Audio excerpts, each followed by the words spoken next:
Guys, मैं आपका भाई दोस्त educator of economics love Kaushik स्वागत करता हूं आपका संपूर्ण बैच में। जल्दी से सारे बच्चे एक बार अपनी अटेंडेंस लगा देंगे। जय हिंद जय सीए लिखकर लाइव चैट कमेंट सेक्शन में दोस्तों फटाक से अटेंडेंस लगाएंगे। Very very very good afternoon everyone.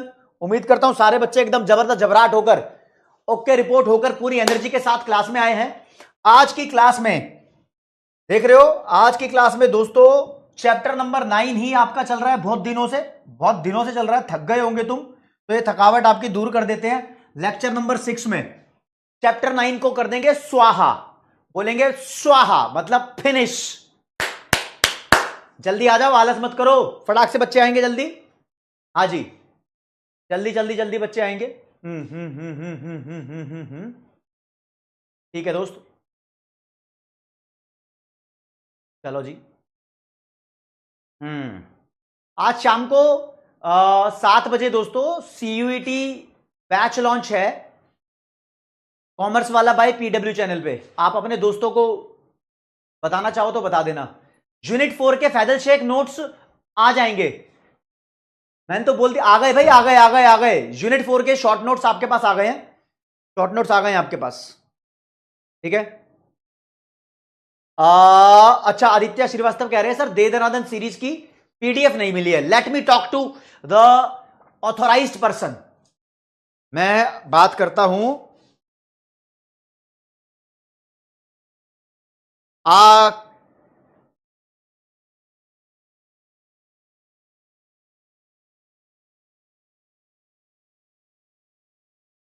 लो जी, ऑथोराइज पर्सन से बात कर रहा हूं मैं। आपके सामने फोन मिला दिया मैंने। इनका नाम सुनील जी है। घंटी जा रही है देखो। अगर ये व्यस्त नहीं होंगे तो फिर फोन उठा सकते हैं। Hello. Hello Sunil ji, captain बोल रहा हूं। वो दे दनादन सीरीज हुई थी बच्चों की, तो उसके जो नोट्स हैं वो टेलीग्राम चैनल पे बच्चों को नहीं मिले। चाणक्य बैच में गए हैं। अच्छा अच्छा, बच्चों को बता देता हूं, तो वो टेलीग्राम चैनल पे नहीं जाएंगे क्या?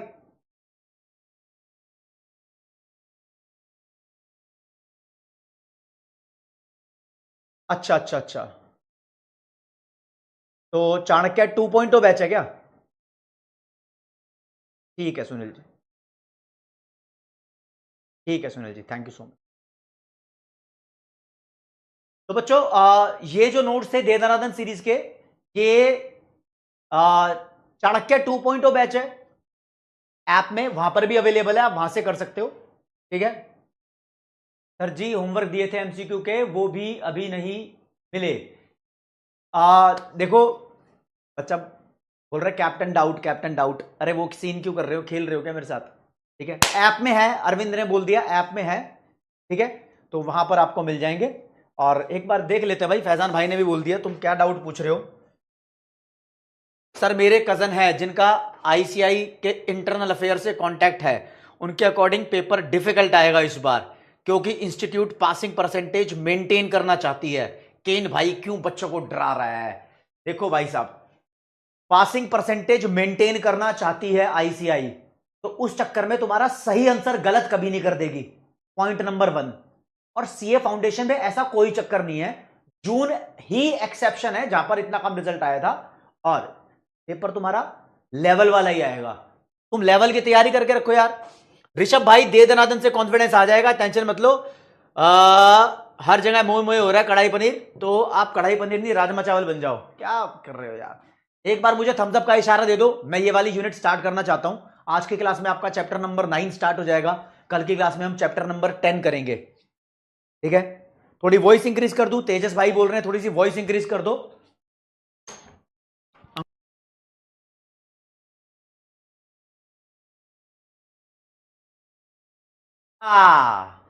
यशस्वी शर्मा भी बोल रही है वॉइस लो है। हम्म, करते हैं आप लोगों के लिए करते हैं। फिर थम्स अप का इशारा फटाक से चालू रखो, ताकि क्लास को स्टार्ट कर दूं मैं। ठीक है जी, बढ़ा दिया मैंने, थोड़ी सी वॉइस बढ़ गई है यहां से। ओके रिपोर्ट है, ठीक है जी, ठीक है जी, ओके रिपोर्ट है। चलो चश्मा उतार दिया है, ठीक है। समर्थ जोशी बोल रहे हैं चैप्टर 10 की कितनी क्लास होगी? 3 क्लास होंगी, 3 क्लास में चैप्टर 10 खत्म करेंगे। तो दोस्तों आज की क्लास में देखो, आपके कैप्टन आपको कराना चाहते हैं unit 5 international capital movements. International capital movements, ये सब कराने से पहले कुछ बेसिक कराऊंगा जो मैं अपने हिसाब से आपको समझाना चाहता हूं। प्लीज थोड़ा फोकस बेसिक पे रहना, उसके बाद चैप्टर को स्टार्ट करेंगे। दोस्तों देखो जी, एक वर्ड लिखा होगा बार बार, फॉरेन, अरे चल जाता हूं, पेन पेन कहां रुक गया, ऐसे लिखा होगा फॉरेन पोर्टफोलियो इन्वेस्टमेंट, शॉर्ट में बोलता हूं एफपीआई। इसको जानो, जब कोई फॉरेनर, फॉरेनर मतलब चाहे कोई बंदा हो या उसकी कंपनी हो या फॉरेन गवर्नमेंट हो, कोई भी हो, कोई फॉरेन इंस्टीट्यूट हो, जब कोई फॉरेन का बंदा हमारे देश की कंपनी में 10% से कम शेयर खरीद ले, कितने परसेंट से? 10% से शेयर खरीद ले, इक्विटी परचेज कर ले, तो उसकी इन्वेस्टमेंट को बोलते हैं एफपीआई। कितना बोला मैं? लेस देन 10% इक्विटी या शेयर, कुछ भी बोल दो, इसको बोलते हैं एफपीआई। दोस्तों फॉरेन पोर्टफोलियो इन्वेस्टमेंट विदेशी पैसा होता है जो हमारी कंपनी में लगता है जब कोई 1%, 2%, 5%, 8%, 9%, ठीक है ना। ये नूडल्स क्रिश भाई, लास्ट क्लास का कोई लेना देना नहीं है इस क्लास से, और ये क्लास इतनी इंपॉर्टेंट है आपको बताऊं, सीए इंटर में जब तुम जाओगे एडवांस अकाउंटिंग पढ़ोगे तो वहां पर अकाउंटिंग स्टैंडर्ड्स होते हैं। तो अकाउंटिंग स्टैंडर्ड्स 13, 21, 23, 27, उन सबका रिलेशन आपके इस चैप्टर से निकलेगा, तो इस चैप्टर को बिल्कुल भी हल्के में ना ले, ध्यान रखना। तो जब कोई विदेशी कंपनी हमारी देसी कंपनी के 10% से कम शेयर खरीद ले तो उसकी इन्वेस्टमेंट को बोलते हैं एफपीआई। वैसे भी शेयर में इन्वेस्टमेंट को पोर्टफोलियो इन्वेस्टमेंट बोलते हैं, राइट? ओके, ये आगे बात करते हैं। एक वर्ड और आपको लिखा मिलेगा, ये होगा फॉरेन डायरेक्ट इन्वेस्टमेंट, इसको शॉर्ट में बोलते हैं एफडीआई। यह क्या होता है? जब कोई विदेशी कंपनी 10% या उससे ज्यादा शेयर खरीद ले, क्या बोला मैं? 10% के बराबर या उससे ज्यादा की इक्विटी होल्ड कर ले, समझे? तो वो इन्वेस्टमेंट होगी एफडीआई। तो यहां लिख देता हूं, सिंबल से कुछ नहीं है, लेस देन 10%, और यहां मॉड्यूल में तो लिखा हुआ मोर देन 10%, लेकिन वो 10% भी खरीद लिया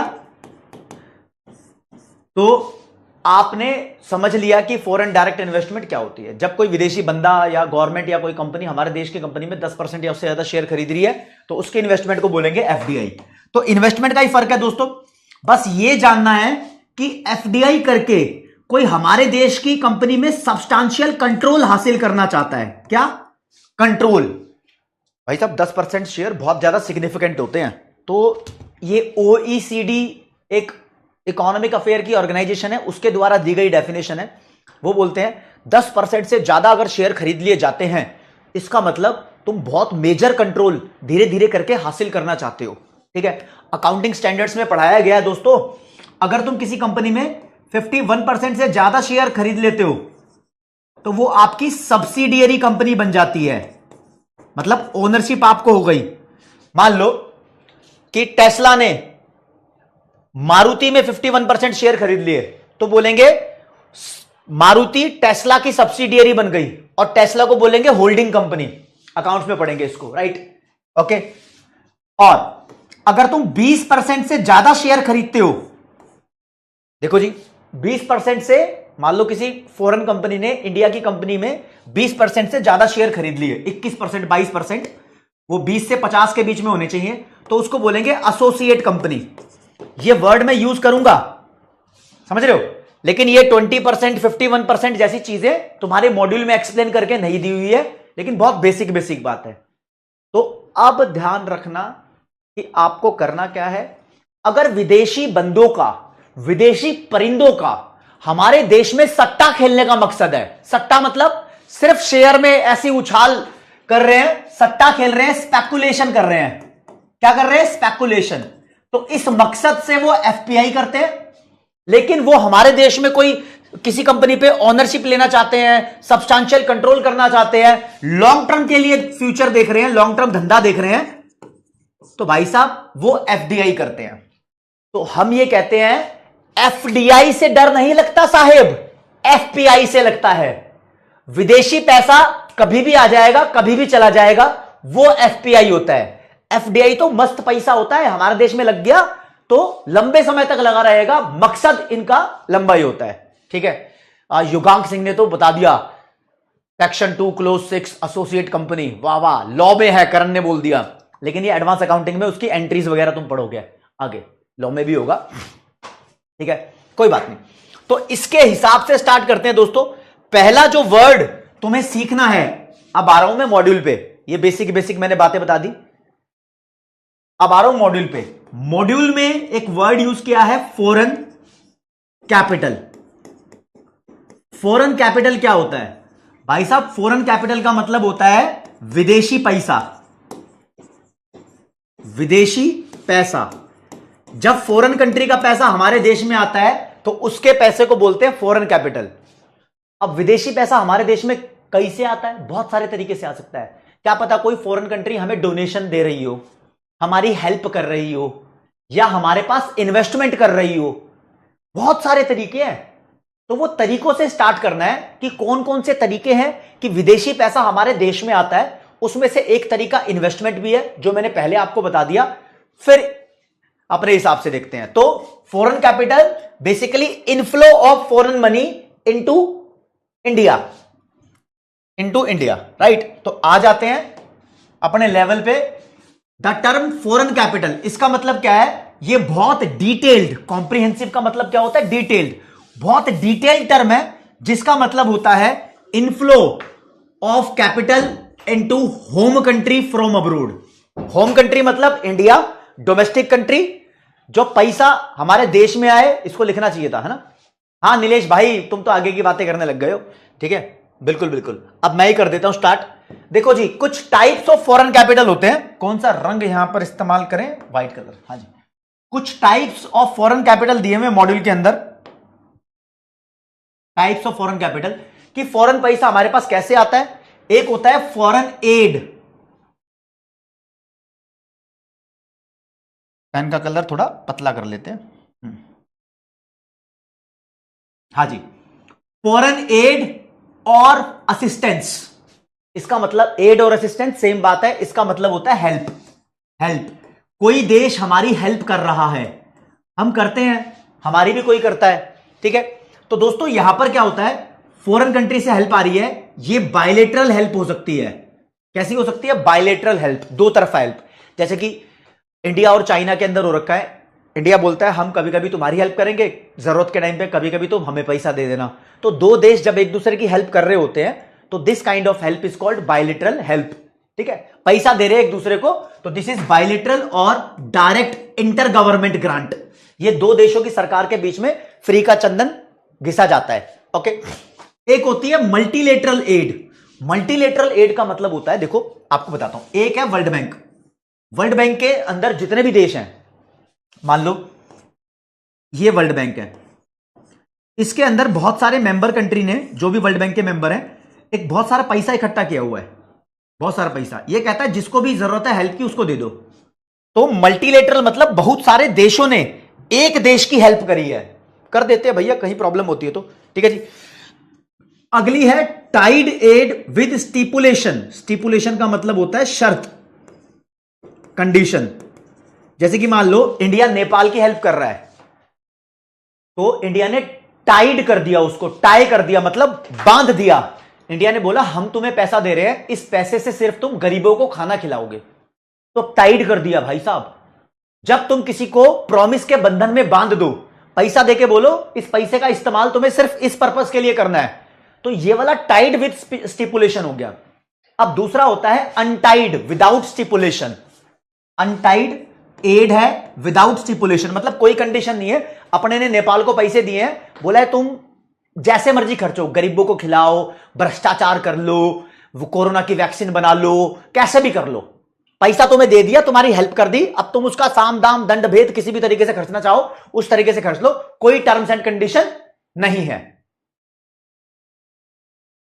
समझ रहे हो? ओके भाई साहब, ये जो एड है ना सारी, ये तो अपने मन से कोई देश करता है। एक आती है foreign grant which are voluntary transfers of resources by the government. ठीक है, इंस्टीट्यूशन, एजेंसी और ऑर्गेनाइजेशन। कहता है कोई विदेशी ऑर्गेनाइजेशन, इंस्टीट्यूशन या सरकार जानबूझकर कह रही है तेरे को पैसों की जरूरत है तू ले, तेरे को पैसों की जरूरत है तू ले, जब सीधा वन वे ट्रांसफर कर देती है, ये यूनिलेटरल ट्रांसफर होता है एक तरीके का। अगर दो तरफा हो तो बायलेटरल हो गया, ये यूनिलेटरल ट्रांसफर है, सीधा पैसा दे दिया भाई, फ्री फंड का पैसा है। ये एक फॉरेन कैपिटल आने का तरीका है, इससे क्वेश्चन बनने के चांस इतने कुछ खास होते नहीं है।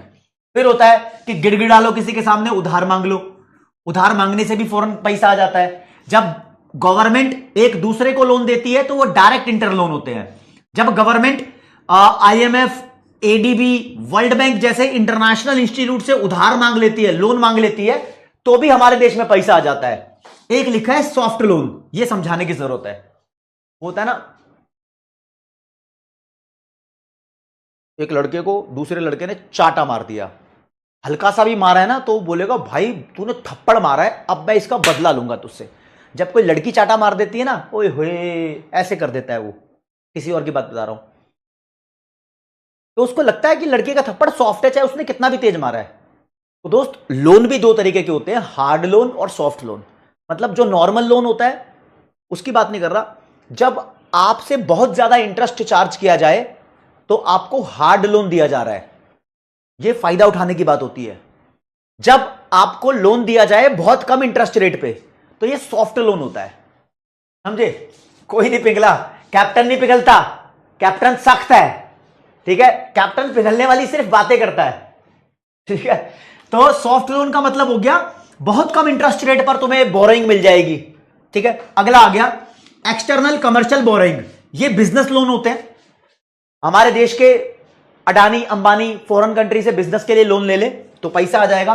एक होता है ट्रेड क्रेडिट फैसिलिटीज, मतलब सिर्फ बिजनेस के अंदर उधार, मतलब हम उसको बोलते हैं कि भाई तो मेरे पास माल भेज दे, थोड़े दिन बाद पैसा ले, है ना, ऐसी बात। ट्रेड क्रेडिट, बिजनेस में क्रेडिट है, बिल्स ऑफ एक्सचेंज वाला पैसा है ये। बिल्स में होता है ना, ये बिल्स वगैरह बनाते हैं, तुम्हें पता ही है, अकाउंट्स मुझे सिखाने की जरूरत है ही नहीं, है ना। तो ये भी एक तरीका है दोस्तों। NRI, non resident of India, ये लोग अगर इंडिया में डिपॉजिट कर दे पैसा, भाई नॉन रेजिडेंट ऑफ इंडिया बाहर डॉलर्स में अर्निंग कर रहे हैं, डॉलर्स में अर्निंग कर रहे हैं, समझे, तो वो इंडिया में डिपॉजिट करते हैं। तो 3 तरीके पढ़ लिए। कौन कौन से 3 तरीके? कोई हेल्प हो जाए, गिड़गिड़ा के उधार मांग लो, या अपना ही बंदा, माल्या जैसा, माल्या NRI है क्या? अभी तो भगोड़ा है, कोई बात नहीं, लक्ष्मी मित्तल जैसा बंदा हमारे देश में पैसा जमा करा रहा है वो। और चौथे पॉइंट के ऊपर पूरा चैप्टर है, ये अदर इन्वेस्टमेंट है। यानी ये भी एक तरीका है कि विदेशी पैसा इंडिया में आता है। एक तो FPI के रूप में, जब बंदे बॉन्ड, स्टॉक्स और सिक्योरिटीज में इन्वेस्टमेंट करते हैं, शेयर में इन्वेस्टमेंट करते हैं लेस देन 10%, या फिर FDI के रूप में, जब बंदे हमारे यहां पर कमर्शियल इन्वेस्टमेंट करते हैं, बिजनेस के अंदर कोई कंपनी खोल लेते हैं, कंपनी की ब्रांच ले लेते हैं, उसमें 10% से ज्यादा शेयर ले लेते हैं, तो वो FDI होती है। सारी कहानी पूरे चैप्टर की अब FDI के ऊपर है। FPI भी बहुत इत्तू सा पोर्शन है, ठीक है जी। लेकिन बात आ रही है भाई साहब, ये मीनिंग ऑफ FDI क्या होता है, ये तुम्हारा कैप्टन तुम्हें बहुत पहले बता चुका है, तुम्हें याद होना चाहिए। क्या बता चुका है? 3 मतलब है FDI के, 3 मतलब बताए हुए यहां पर, अलग अलग लोगों के अलग अलग डेफिनेशन है। नॉर्मली बोला जाता है FDI का मतलब ऐसी कैपिटल का इनफ्लो होता है जिसके अंदर कोई कंपनी ओनरशिप या कंट्रोल लेने की कोशिश करती है, या फिर मैनेजमेंट में घुसने की कोशिश करती है। क्या बोला? जब कोई विदेशी पैसा आ रहा है और वो हमारे देश की कंपनी का कंट्रोल, मैनेजमेंट या ओनरशिप में घुसने की कोशिश करे, तो एक बहुत बड़ा सिग्निफिकेंट सा अमाउंट इन्वेस्ट किया होगा ना इसने, तो ये वो है। फिर भाई साहब, इंटरनेशनल मॉनेटरी फंड ने अपना एक मैनुअल छापा बीओपी के ऊपर, बैलेंस ऑफ पेमेंट के अकाउंट के ऊपर।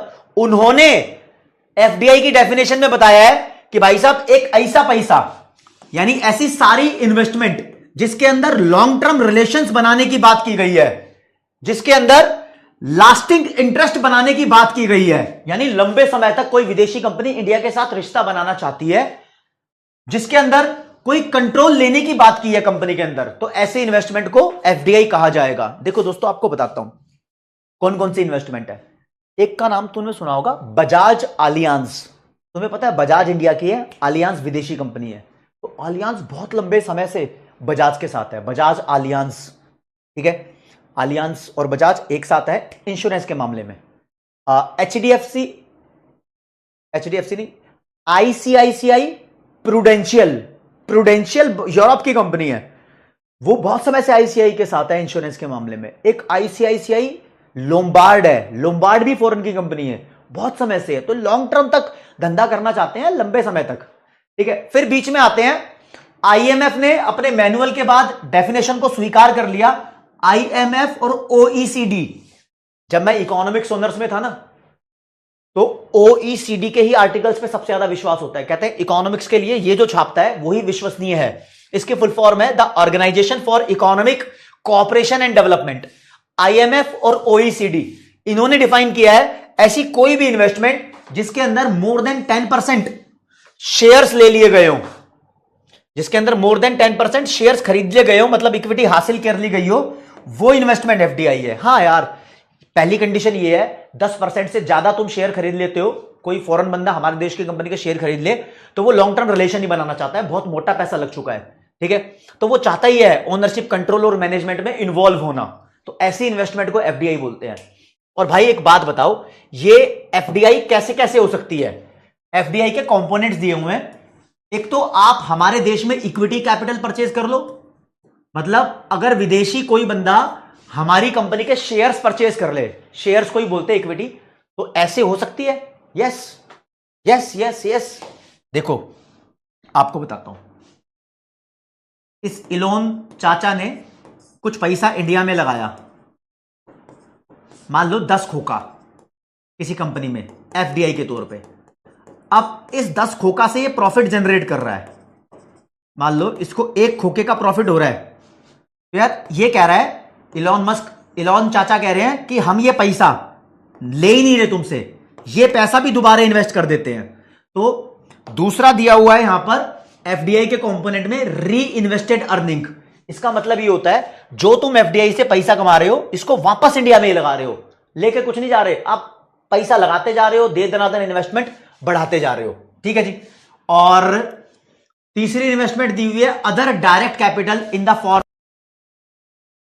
दो कंपनी आपस में लोन ले ले तो उस लोन को भी इन्वेस्टमेंट बोल देते हैं बिटवीन डायरेक्ट इन्वेस्टर्स। मतलब अगर इलॉन मस्क से रिलायंस लोन लेगी तो ये इन्वेस्टमेंट नहीं होगा। इन्वेस्टमेंट किसको बोलते हैं? देखो दोस्तों, मान लो इलॉन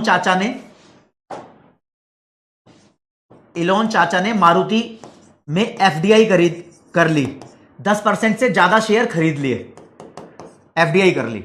अब मारुति किसकी कंपनी बन गई? इलॉन चाचा की।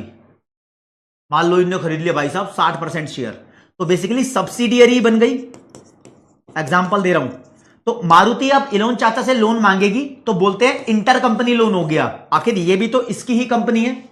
ऐसे नहीं, असली का एग्जांपल लेके समझाता हूं। असली का, दुनिया की सबसे फेमस कंपनियों में से एक वॉलमार्ट ने इंडिया में फ्लिपकार्ट को खरीद रखा है। फ्लिपकार्ट के 81.33% शेयर वॉलमार्ट के पास है। कभी कभी फ्लिपकार्ट उधार ले सकती है वॉलमार्ट से, तो वॉलमार्ट कहेगी ये इन्वेस्टमेंट ही हो गई मेरी। तो डायरेक्ट इन्वेस्टर्स हैं आपस में एक दूसरे के। तो कभी कोई बाहर की कंपनी अपने पेरेंट या फिर अफिलिएट एंटरप्राइज से जुड़े हुए या पापा एंटरप्राइज से पैसा लेगी तो उसके बारे में बात हो रही है, राइट? ठीक है। समर्थ जोशी बोल रहे हैं सर री इन्वेस्टमेंट वाला एक बार रिपीट कर दो।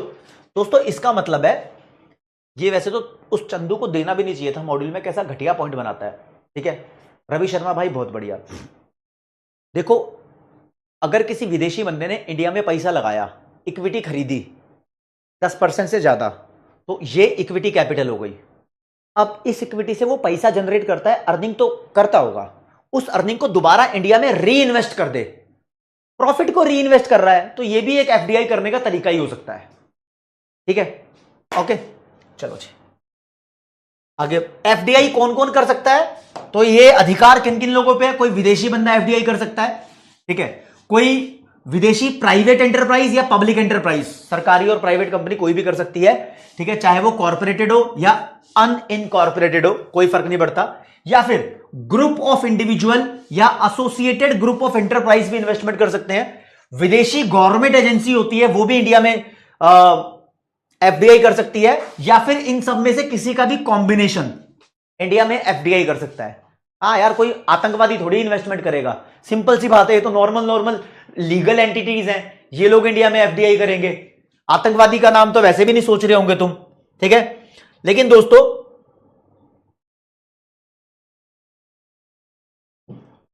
यहां पर ये टॉपिक दिया हुआ है, ये दोबारा भी आएगा, forms of FDI. Forms of FDI दिया हुआ है, इसको चलो रीड यहीं कर लेते हैं। फॉर्म्स ऑफ डायरेक्ट इन्वेस्टमेंट या मोड्स ऑफ एफडीआई। एफडीआई के कितने मोड होते हैं? लाइक कोई विदेशी कंपनी सीधा इंडिया में आकर शेयर खरीद के ही इन्वेस्टमेंट कर सकती है क्या? नहीं, बहुत सारे तरीके हैं। श्रेयस त्रिवेदी देखता हूं। पहला, भाई साहब कोई विदेशी कंपनी हमारे देश में आकर एक नई कंपनी ओपन कर रही है, तो इसे बोलते हैं opening of overseas company. Overseas का मतलब होता है अब्रोड। इलॉन मस्क हमारे देश में कोई नई कंपनी ही खोल दे तो यह भी एफडीआई है। या फिर इलॉन मस्क हमारे देश में कोई सब्सिडियरी बना दे। सब्सिडियरी का मतलब वो किसी कंपनी में 51% से ज्यादा शेयर खरीद ले, या फिर वो ब्रांच खोल दे, जैसे कि उसने टेस्ला की ब्रांच खोली है बेंगलोर में, तो ये भी एफडीआई है। या फिर दो कंपनियां मिल जाएं, मर्जर एक्विजिशन हो जाए, या कोई कॉन्ट्रैक्ट बना ले, या जॉइंट वेंचर कर ले, जैसे कि मारुति सुजुकी का, सुजुकी जापान की है, राइट, जैसे कि हीरो होंडा का, ठीक है। या फिर वो नेचुरल रिसोर्सेस की कोई जॉइंट डेवलपमेंट प्रोग्राम चला दे, जैसे कि नेचुरल रिसोर्स है कोयले की खान, पेट्रोल निकालना, इसमें फॉरेन कंपनी ज्यादा स्पेशलिस्ट होती हैं, तो वो इंडिया में आके इस काम को कर सकती हैं, ठीक है। या फिर purchase of companies in country receiving foreign capital. India में कोई कंपनी ही परचेज कर ले, पूरी की पूरी कंपनी परचेज कर ले, ऐसा भी हो सकता है। अब दोस्तों दो ये वर्ड है, ये मॉड्यूल में खास नहीं लिखे, लेकिन एमटीपी में इनके ऊपर क्वेश्चन आया है और ये बड़ा इंपॉर्टेंट है। इस बार के एमटीपी में भी क्वेश्चन है और पीछे वाले जून अटेम्प्ट वाले एमटीपी में भी क्वेश्चन था। एक होता है विदेशी कंपनी ग्रीनफील्ड इन्वेस्टमेंट कर दे, एक होता है ब्राउनफील्ड इन्वेस्टमेंट। ग्रीनफील्ड का मतलब होता है फ्रेश, ब्राउनफील्ड का मतलब होता है एग्जिस्टिंग। मान लो कोई विदेशी बंदा इंडिया में नया प्रोजेक्ट स्टार्ट कर रहा है, फ्रेश इन्वेस्टमेंट है, तो इस इन्वेस्टमेंट को बोलेंगे ग्रीनफील्ड इन्वेस्टमेंट। जैसे कि कोई नई ओवरसीज एक कंपनी खोल ली है, तो यह भी एक तरीके से ग्रीनफील्ड इन्वेस्टमेंट थी। लेकिन इंडिया में कोई काम पहले से ही चल रहा है, उसके अंदर कोई इन्वेस्ट करे तो वो ब्राउनफील्ड इन्वेस्टमेंट होता है। तो नया प्रोडक्शन स्टार्ट करना, फ्रेश प्रोडक्शन स्टार्ट करना, ये ग्रीनफील्ड प्रोजेक्ट होते हैं। और कोई एग्जिस्टिंग इंफ्रास्ट्रक्चर में मर्ज हो रहे हो तो ये प्रोजेक्ट होते हैं ब्राउनफील्ड इन्वेस्टमेंट। दो तरीके की इन्वेस्टमेंट है, ध्यान रखना। समझ में आ रहा है तो प्लीज थम्स अप कर दो, बहुत बेसिक कॉन्सेप्ट बता रहा हूं, जल्दी से थम्स अप करो दोस्तों, देखना चाहता हूं समझ में आया नहीं आया।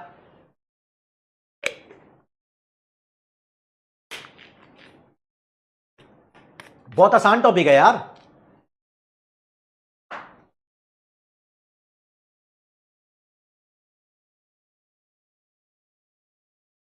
वेरी गुड पृथ्वी, यशीरा, आनंद, इजी है, बहुत इजी टॉपिक्स हैं, समझ रहे हो। ओके रिपोर्ट है, सही समझ में आ रहा है, चलो मान गया भाई, मान गया।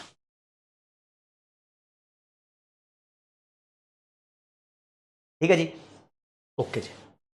मैं एक बार फिर से आप लोगों को बता देता हूं, किसी बच्चे का डाउट है तो देखो दोस्तों, चैप्टर के अंदर हमने यहां से स्टार्ट किया। फॉरेन कैपिटल का मतलब होता है विदेशी पैसा इंडिया में आना। This is called foreign capital.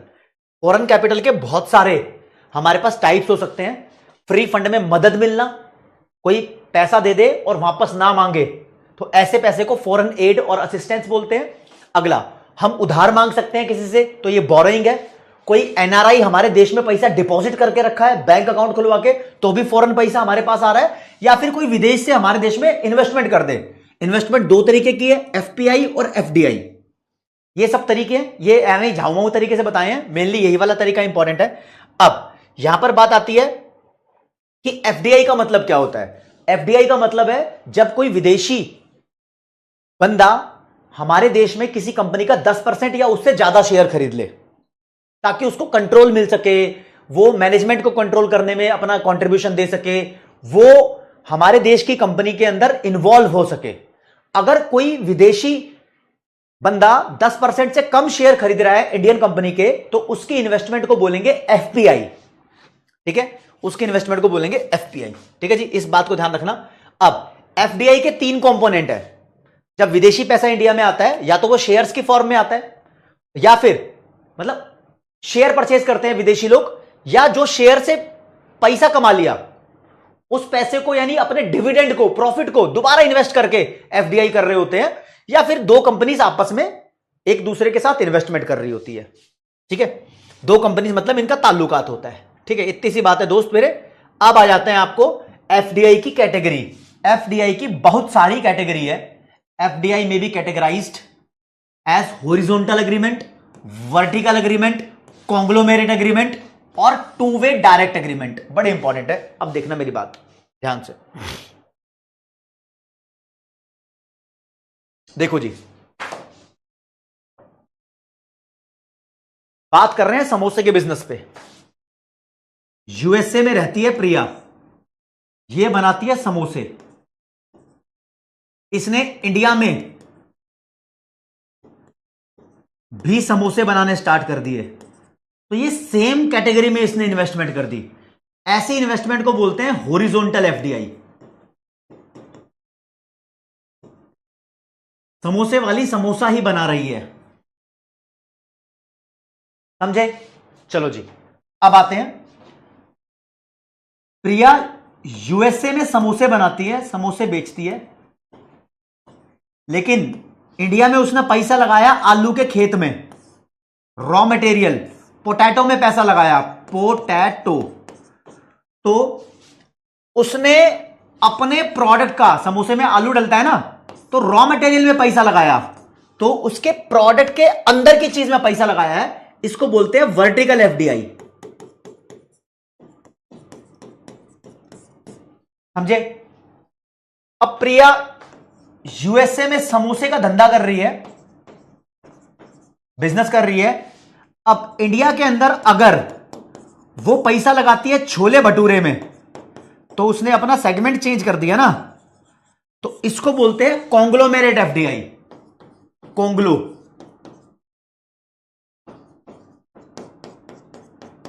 ध्यान से सुनना। जब कोई विदेशी बिजनेस सेम बिजनेस में इन्वेस्टमेंट करे, हॉरिजॉन्टल एफडीआई। अगर अपने ही रॉ मटेरियल, अपने ही कंपोनेंट में इन्वेस्टमेंट करे, वर्टिकल एफडीआई। अगर वो अनरिलेटेड चीजों में इन्वेस्ट करे, तो कॉन्ग्लोमेरेट एफडीआई। 3 तरीके की है, चौथे तरीके की लप्पू सी, उसको बाद में देखते हैं। तो पहले 3 तरीकों पे क्रैक करते हैं। एफडीआई के हमारे पास बहुत सारी कैटेगरी है। आ जाओ जी, एफडीआई की कैटेगरी पे। पेन कौन से कलर का यूज करूं, यहां ये देखना है, हरा यूज कर लेते हैं जी। ठीक है जी, तो हॉरिजॉन्टल एफडीआई की बात कर रहे हैं। हरा तुम्हें दिखाई देगा क्या? साफ साफ नहीं दिखाई देगा।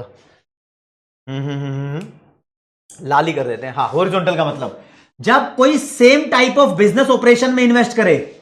लाइन देख लो, जब कोई सेम टाइप ऑफ समोसे वाले समोसे में करे।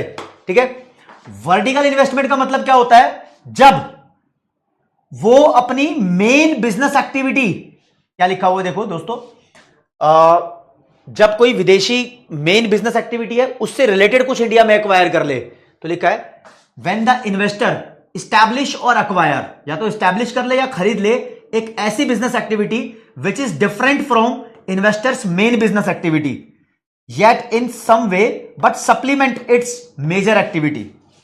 भूल जाओ सब कुछ, लाइन जो लिखी है उसको ध्यान रखो। देखो जी, जब प्रिया अपने समोसे में इन्वेस्ट ना करे, क्योंकि मेन बिजनेस समोसे का है, वो समोसे का सप्लीमेंट यानी समोसे के अंदर जो डलता है आलू में इन्वेस्ट करे, क्योंकि मेजर एक्टिविटी समोसा है, वो आलू में इन्वेस्ट कर ले, तो this is called vertical FDI. ठीक है, वर्टिकल एफडीआई ध्यान रखना। अब आते हैं कॉन्ग्लोमेरेट पे। कॉन्ग्लोमेरेट एफडीआई क्या होती है?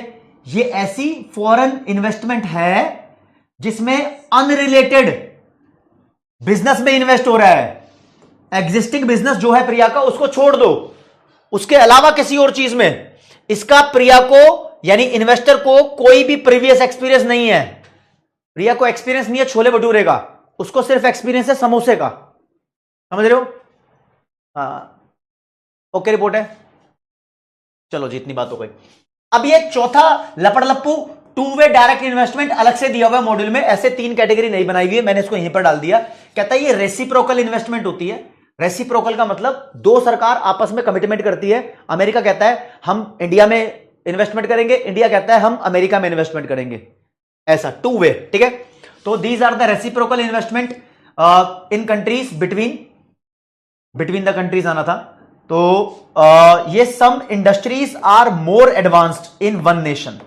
जब इंडिया में कुछ इंडस्ट्रीज बहुत ज्यादा एडवांस है, अमेरिका में कुछ इंडस्ट्रीज बहुत ज्यादा एडवांस है, तो अमेरिका कहता है जो मेरे पास एडवांस है वो तेरे यहां इन्वेस्ट कर देता हूं, जो तेरे पास एडवांस है तू मेरे यहां इन्वेस्ट कर दे। तो ऐसी इन्वेस्टमेंट को बोलते हैं to way direct foreign investment. ये अलग ही है, इसमें हॉरिजॉन्टल वर्टिकल मैटर करता ही नहीं। ठीक है, चलो जी, बात हो गई। तो फिर से इसने छोटा सा टॉपिक दिया हुआ है, बोलता है एफपीआई के बारे में एक बार बच्चों को बता दो, फॉरेन पोर्टफोलियो इन्वेस्टमेंट। ये कह रहा है कि लव सर हमें नहीं पता, कि कैप्टन पहले बता चुके हैं एफपीआई क्या होता है। कहता है फिर से एक बार बता दो। तो हम बोलते हैं बेसिकली एफपीआई का मतलब होता है फाइनेंशियल कैपिटल, मतलब शेयर वाली कैपिटल। देखो जी, 2 कैपिटल होती है आपके पास। आप जो एसेट्स परचेज करते हो ना, मशीन, फर्नीचर, इसको भी कैपिटल बोलते हैं इकोनॉमिक्स में। ये रियल कैपिटल होती है। आप अगर शेयर परचेज करते हो ना, तो इसको फाइनेंशियल कैपिटल बोलते हैं। ठीक है, तो ये कहता है कि एफपीआई रियल कैपिटल होती है। इसके अंदर it does not involve ownership और कंट्रोल। इसके अंदर इन्वेस्टर के पार्ट से कोई ओनरशिप कंट्रोल नहीं लिया जाता। भाई साहब, सीधी सीधी बात है ये। और इसमें कोई मैन्युफैक्चरिंग वगैरह कंसर्न नहीं होता, कोई भी सर्विस वगैरह नहीं होती। सीधा सीधा बोलते हैं इसके अंदर बिलो 10% स्टेक ले लिया जाता है। यानी जब कोई विदेशी कंपनी इंडिया के अंदर 10% से कम शेयर परचेज कर ले, तो उसको बोलते हैं एफपीआई। ठीक है जी, अब मैं बच्चों के डाउट्स देख लूं जरा एक बारी। बहुत देर से बच्चे बोल रहे हैं सर डाउट। सर जो पैसा इंडिया से बाहर जाता है उसे क्या बोलते हैं? अनिर्बान मिश्रा, उसे बोलते हैं ओवरसीज इन्वेस्टमेंट। वो भी पढ़ाऊंगा, आगे आएगा, अब इसलिए अभी तक नहीं बताया। वर्ल्ड बैंक हेल्प करता है तो उस पर इंटरेस्ट चार्ज करता है क्या? भाई साहब, इंटरेस्ट चार्ज करेगा तो ठीक है, कभी कभी नहीं भी करता, डिपेंड करता है वर्ल्ड बैंक पे। हमेशा लेकिन नॉर्मली करता है चार्ज। हाँ श्रेयांश त्रिवेदी, ये जो पैसा लगाया जाता है जनरली लॉन्ग टर्म के लिए ही लगाया जाता है। सर चाहे सॉफ्ट लोन हो या हार्ड लोन, इनफ्लो तो हो रहा है। हाँ आर्यन वर्मा, बिल्कुल सही बोल रहे हो आप। Sir trade credit facility in short में बताना। आदित्य, ट्रेड क्रेडिट फैसिलिटी का मतलब आपस में जो एक्सपोर्ट इंपोर्ट कर रहे हैं उसके अंदर उधार ही है एक तरीके का। ठीक है, उधार, ट्रेड के अंदर उधार। ठीक है, इको के पीवाईक्यू का पीडीएफ करा दो विद आंसर्स। ऋषभ गुप्ता, बताया तो आपको, कहां मिलेगा? उसके अंदर कुछ क्वेश्चंस मैंने करा दिए और कुछ क्वेश्चंस आपको होमवर्क में भी दिए हुए, दे दनादन के अंदर हो रहे हैं, है ना। और यार कुछ क्वेश्चंस ऐसे होते हैं, देख बच्चे ना कई बार बहुत सारी किताब खरीद लेते हैं, स्कैनर खरीद के बैठे होते हैं, ये खरीद के बैठे होते हैं, वो इतने पुराने साल के क्वेश्चन कर लेते हैं, 10-10 साल पुराने क्वेश्चन उसके अंदर दिए हुए हैं। जो क्वेश्चन आउट ऑफ फैशन हो गए, जो क्वेश्चन बहुत पुराने हो गए, उनका तरीका ही बदल गया है, वो अब आते ही नहीं है। जो क्वेश्चन पेपर के अंदर आते हैं वो लेटेस्ट तरीके से टीचर की रिसर्च पे डिपेंड करता है। तो मैंने जो रिसर्च कर रखे हैं उसके अंदर बता रहा हूं, उसके अंदर आपको क्वेश्चन करा रहा हूं। और भाई क्वेश्चन तो एंड तक कराता रहूंगा भाई, तुम्हारा साथ छोड़ूंगा ही नहीं। ठीक है, नवरीत सिंह वो उसी फॉर्मेट में मिलेगा। रिसेंट में मदारा बोल रही है सर, रिसेंट में देखो to way direct foreign investment का एग्जांपल समर्थ जोशी बोल रहे हैं। समर्थ जोशी इसका एग्जांपल बहुत सारे हो सकते हैं। ऑस्ट्रेलिया ने इंडिया के अंदर एक प्रोजेक्ट में इन्वेस्टमेंट किया हुआ है, कोल का प्रोजेक्ट है, और इंडिया ने भी ऑस्ट्रेलिया, क्योंकि कोल ऑस्ट्रेलिया का बहुत अच्छा है, ठीक है, और इंडिया ने भी ऑस्ट्रेलिया में एक टेक्नोलॉजी है, मुझे ध्यान नहीं है, मशीन बनाने की, उसमें इन्वेस्ट किया हुआ है इंडिया ने भी। एग्जैक्टली प्रोजेक्ट का नाम ध्यान नहीं है। Both are better Gurvinder, depend करता है आपके हालात क्या है, ठीक है। Muskan Narang, love sir, today is my birthday, please. अरे Muskan Narang, very very many many happy returns of the day, happy birthday Muskan Narang.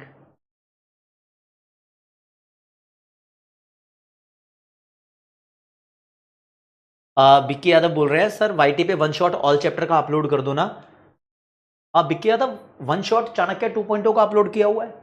जिस चैप्टर का मैंने अपलोड नहीं किया हुआ वो आपको यहां पर कराऊंगा ना, वाईटी से क्या है, यहां पर कराऊंगा यार।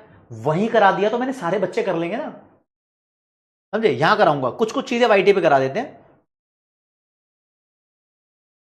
रिवीजन मैडी आदर्श, जो चैप्टर मैंने चाणक्य 2.0 पे कराया है वहां से करो, उसके अलावा मैं यहां पर आपको करा दूंगा, सुपर चार्ट बनवा दूंगा।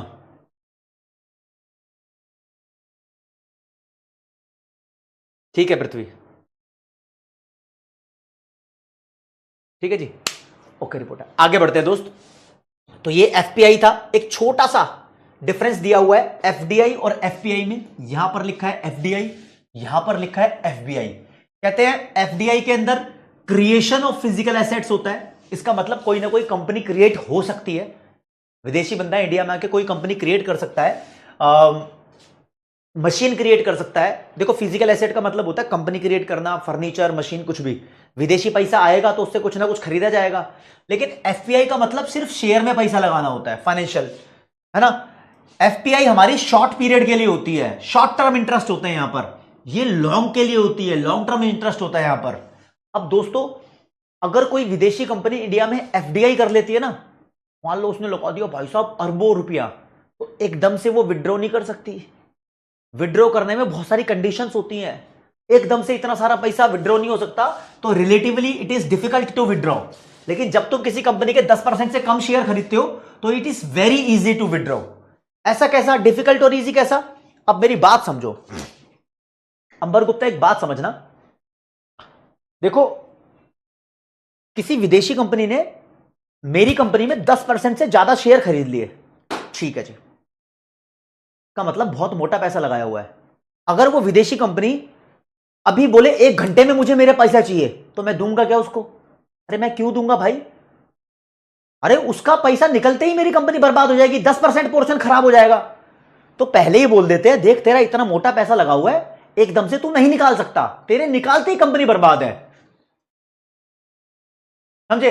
देख रहा हूं श्रेयंस त्रिवेदी भाई, इधर एफपीआई कर रहे हैं ना, फॉरेन पोर्टफोलियो है ये, पोर्टफोलियो। एफपीआई है राजे, दोनों जगह एफडीआई होगा ना, ठीक है, ओके। यहां पर सट्टेबाजी की कोई जरूरत नहीं होती, ठीक है, सट्टेबाजी के लिए पैसा नहीं होता, यहां पर सट्टेबाजी के लिए पैसा होता है शेयर खरीद के उसके ऊपर डिविडेंड या प्रॉफिट लेना चाहते हैं। और दोस्तों ये वाली एफडीआई जनरली टेक्नोलॉजी से रिलेटेड होती है। अगर किसी विदेशी बंदे को इंडिया की टेक्नोलॉजी पसंद आ रही है तो यहां पैसा लगा देंगे, ठीक है। इसका कोई टेक्नोलॉजी ट्रांसफर से कोई लेन देन नहीं होता, और इस वाली से ज्यादा पैसा आता है, ज्यादा रिसोर्स आते हैं, तो एम्प्लॉयमेंट बढ़ती है, लोगों की सैलरी भी बढ़ सकती है। इसका कोई एम्प्लॉयमेंट पे फर्क नहीं पड़ता, सट्टेबाजी के लिए है ना। और एफडीआई का मतलब कंट्रोल और मैनेजमेंट में इंटरेस्ट दिखाना। विदेशी लोग हमारे देश की किसी कंपनी में कंट्रोल और मैनेजमेंट में इंटरेस्ट दिखाते। देखो यार मैं तुम्हें एक बात बताता हूं, जुआ और सट्टा 2 वर्ड हैं। जुए को इंग्लिश में बोलते हैं गैम्बलिंग, सट्टे को इंग्लिश में बोलते हैं स्पेकुलेशन। अब बोलते हैं ना क्रिकेट में सट्टा लग गया, मैच में सट्टा लग गया, वो सट्टा नहीं है। वो जहां पर लीगल है वहां उसको सट्टा बोलना चाहिए, जहां वो इलीगल है वहां उसको जुआ बोलना चाहिए। इंग्लैंड में क्रिकेट में मैच में पैसा लगाना लीगल है, तो वो लोग बोलते हैं स्पेकुलेशन एक्टिविटी है। इंडिया में उसको गैम्बलिंग बोलना चाहिए। It is not allowed India के अंदर सट्टा खेलना। सट्टे और जुए में डिफरेंस है। जो लीगल रिस्क की एक्टिविटी है वो स्पेकुलेशन है, जो इलीगल रिस्क की एक्टिविटी है वो गैम्बलिंग है, राइट, ओके, ठीक है। तो दोस्तों यहां पर बोलते हैं अगर किसी बंदे ने एफडीआई की है, इंडिया की सिक्योरिटीज में 10% से ज्यादा पैसा लगाया है, तो भाई साहब उसका एक सिग्निफिकेंट इंफ्लुएंस होगा, मैनेजमेंट पे, एंटरप्राइज पे एक इंपॉर्टेंट इंफ्लुएंस होगा, लेकिन यहां पर प्योरली फाइनेंशियल पर्पज से सामान खरीदा जाता है। No significant degree of influence on the management of the enterprise.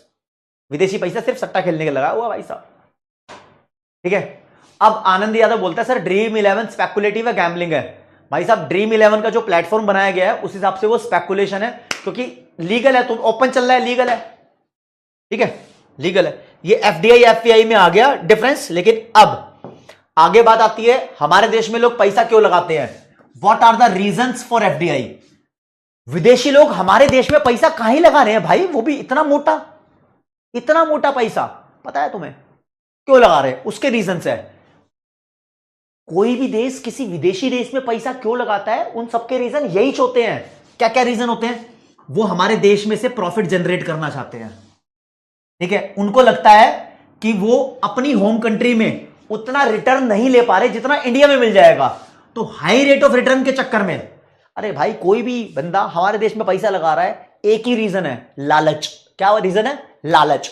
लालच के 100 नाम है, एक प्रॉफिट, एक हाई रेट ऑफ रिटर्न, समझ रहे हो, ठीक है। या फिर अब बोलते हैं भाई लालच तो टेक्नोलॉजी की भी हो सकती है, ठीक है। तो वो चाहता है कि भाई इंडिया के अंदर कोई बढ़िया स्पेसिफिक नॉलेज मिल रही है या एसेट है इंडिया के अंदर, तो उसमें इन्वेस्ट कर दो, तो इसका भी लालच हो सकता है, ठीक है।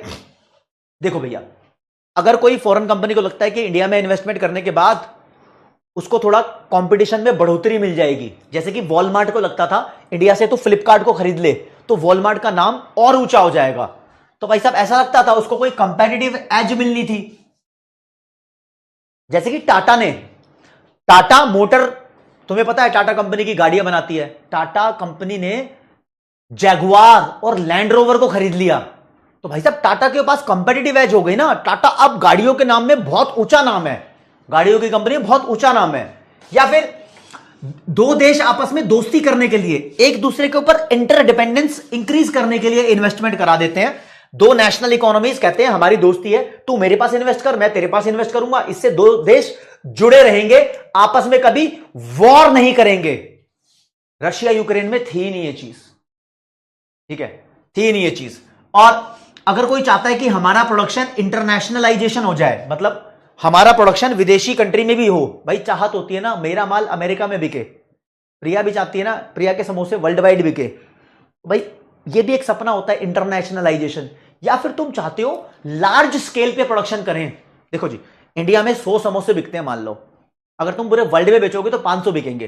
तो अगर मैं चाहूं कि ज्यादा समोसे बनाकर अपनी एवरेज कॉस्ट कम कर लूं, तो इसे इकोनॉमीज ऑफ स्केल बोलते हैं। तो मैं अगर इकोनॉमीज ऑफ स्केल का एडवांटेज लेना चाहूं तो इसका मतलब यह हुआ कि वर्ल्ड वाइड सामान बेचकर ज्यादा प्रोडक्शन करके मैं उसका फायदा रीप करना चाहूं। रीप मतलब खींचना, तो reap economies of large scale operation, large scale operation या लार्ज स्केल प्रोडक्शन करके मैं पैसा कमाना चाहूं। या फिर lack of feasibility of licensing agreement with foreign producers, कहता है lack of feasibility of licensing agreement with foreign producers. अगर फॉरेन प्रोड्यूसर्स के पास लाइसेंस नहीं मिल रहा तो इंडिया में आके ले लो, इसलिए इस लालच के अंदर लोग इन्वेस्टमेंट कर देते हैं इंडिया में। और क्यों कर लेते हैं भैया? कोई बंदा कहता है कि हम इंडिया में इसलिए इन्वेस्टमेंट कर रहे हैं क्योंकि हमें लगता है नेसेसरी है कि इंडिया में जो प्रोडक्शन हो रहा है उसके ऊपर अपना डायरेक्ट कंट्रोल हम रिटेन रखें, या जो हमारा पेटेंट है उस पर हम डायरेक्ट कंट्रोल मेंटेन रखें। भाई सबके रीजन अलग अलग होते हैं। या फिर कोई कहता है procure a promising foreign firm to avoid future competition. Procure का मतलब यहां पर सेफ रखना है, तो कोई कंपनी चाहती है कि मैं इसको खरीद लूंगी तो फ्यूचर में मुझे कंपटीशन देखना ही नहीं मिलेगा। जैसे कि वॉलमार्ट ने बोला कि अगर हम फ्लिपकार्ट को खरीद लेंगे तो हमें कंपटीशन देखने को नहीं मिलेगा। अबे अमेजोन है ना कंपटीशन के लिए, समझ रहे हो? ऐसा इन्वेस्टमेंट, राइट। और कोई अपना रिस्क डाइवर्सिफाई करने के लिए ऐसा कर सकता है। देखो जी, रिस्क डाइवर्सिफाई करना सबसे बड़ी बात है, ये बहुत मेन पॉइंट है। आजकल क्या हो रहा है, मान लो यूएसए में कोई धंधा चल रहा है तो ये रशिया में भी एफडीआई करेगा, इंडिया में भी, ब्राजील में भी, मतलब बहुत सारे देशों में इन्वेस्टमेंट करके रखेगा, क्योंकि किसी दिन अगर अमेरिका बर्बाद हो गया तो ये बंदा बर्बाद नहीं होगा, क्योंकि इसका धंधा और जगह भी चल रहा है। तो रिस्क को डाइवर्सिफाई कर देता है, ये बांट देता है अलग अलग देशों में इन्वेस्ट करके। ठीक है, अगला पॉइंट है shared common language and possible saving in time and transport cost due to geographical proximity. कहता है एक ज्योग्राफिकल प्रॉक्सिमिटी होती है, ये समझो क्या होती है। कहता है अगर इंडिया से कुछ चीजें हैं जो यूएस से रॉ मटेरियल के तौर पे आती है, इसमें ट्रांसपोर्टेशन कॉस्ट बहुत लगती है, तो यूएस से कहता है इंडिया में ही इन्वेस्टमेंट कर देना, इंडिया में ही इन्वेस्टमेंट कर दे, यहीं की यहीं सब कुछ प्रोडक्शन हो जाएगा, है ना। तो ज्योग्राफिकल प्रॉक्सिमिटी का मतलब ज्योग्राफिकल डिफरेंसेस हो गया, यहां पर रॉ मटेरियल बनता था तो यहीं पूरा प्रोडक्शन लगा दे, ठीक है ना। तो बस इससे सेव हो जाएगा टाइम और एक कॉमन लैंग्वेज भी शेयर हो जाएगी। हाँ भाई, लैंग्वेज का भी ट्रांसपोर्टेशन हो जाएगा, जो वो भाषा बोलते थे हमें भी आ जाएगी, ठीक है।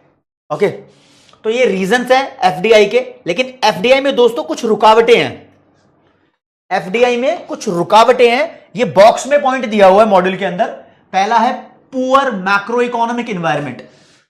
रुकावटें मतलब कोई देश हमारे देश में इन्वेस्टमेंट काहे नहीं कर पाता, इसलिए नहीं कर पाता, कुछ प्रॉब्लम है, या तो हमारे देश में इन्फ्लेशन बहुत ज्यादा होगी, या इंफ्रास्ट्रक्चर के लैग्स होंगे। लैग्स का मतलब होता है रुकावटें, रोड अच्छी नहीं होगी, बिजली अच्छी नहीं होगी, पानी नहीं होगा, इंटरनेट नहीं होगा, स्टेबिलिटी नहीं है, हमारे देश में सरकार को बीओपी में डेफिसिट बहुत हो रहा है, exchange rate Zimbabwe, Venezuela, Sri Lanka की तरह बहुत ज्यादा ऊपर नीचे भागता है, हमारे यहां पर डबल टैक्सेशन है, हर चीज पे बार बार टैक्स लग रहा है, या फिर मार्केट बहुत छोटी है। यह सोचकर कोई विदेशी कंपनी हमारे देश में इन्वेस्ट नहीं करती। लेकिन हमारे देश में ऐसा नहीं है भाई, हमारे देश में सब इन्वेस्ट करते हैं। यह सब सोचकर बांग्लादेश में कोई इन्वेस्ट नहीं करता, पाकी चोरों के साथ कोई इन्वेस्टमेंट नहीं करता, क्योंकि पाकी चोरों के साथ यह हो रहा है दीपक यादव, पटेल प्रिंस, समझे। ओके, एफडीआई के रीजन में छठा पॉइंट, मतलब ज्यादा प्रोडक्शन करने से एवरेज कॉस्ट कम होती है, ज्यादा प्रोडक्शन करने से बहुत ज्यादा फायदा होता है, इसलिए लोग एफडीआई कर लेते हैं। हमारे देश में तो लिमिटेड लोग रहते हैं, विदेशों में माल बनाएंगे तो उनके लोगों को ही बेचेंगे, तो ओवरऑल कॉस्ट, एवरेज कॉस्ट कम हो जाएगी, बस ये बोल रहा है। चलो जी, ओके। अगला बोलता है पहला रीजन ये हो गया, ये मुसीबत बनी हुई है कि एफडीआई नहीं आ रही। दूसरी मुसीबत क्या है, unfavourable resource and labour market conditions.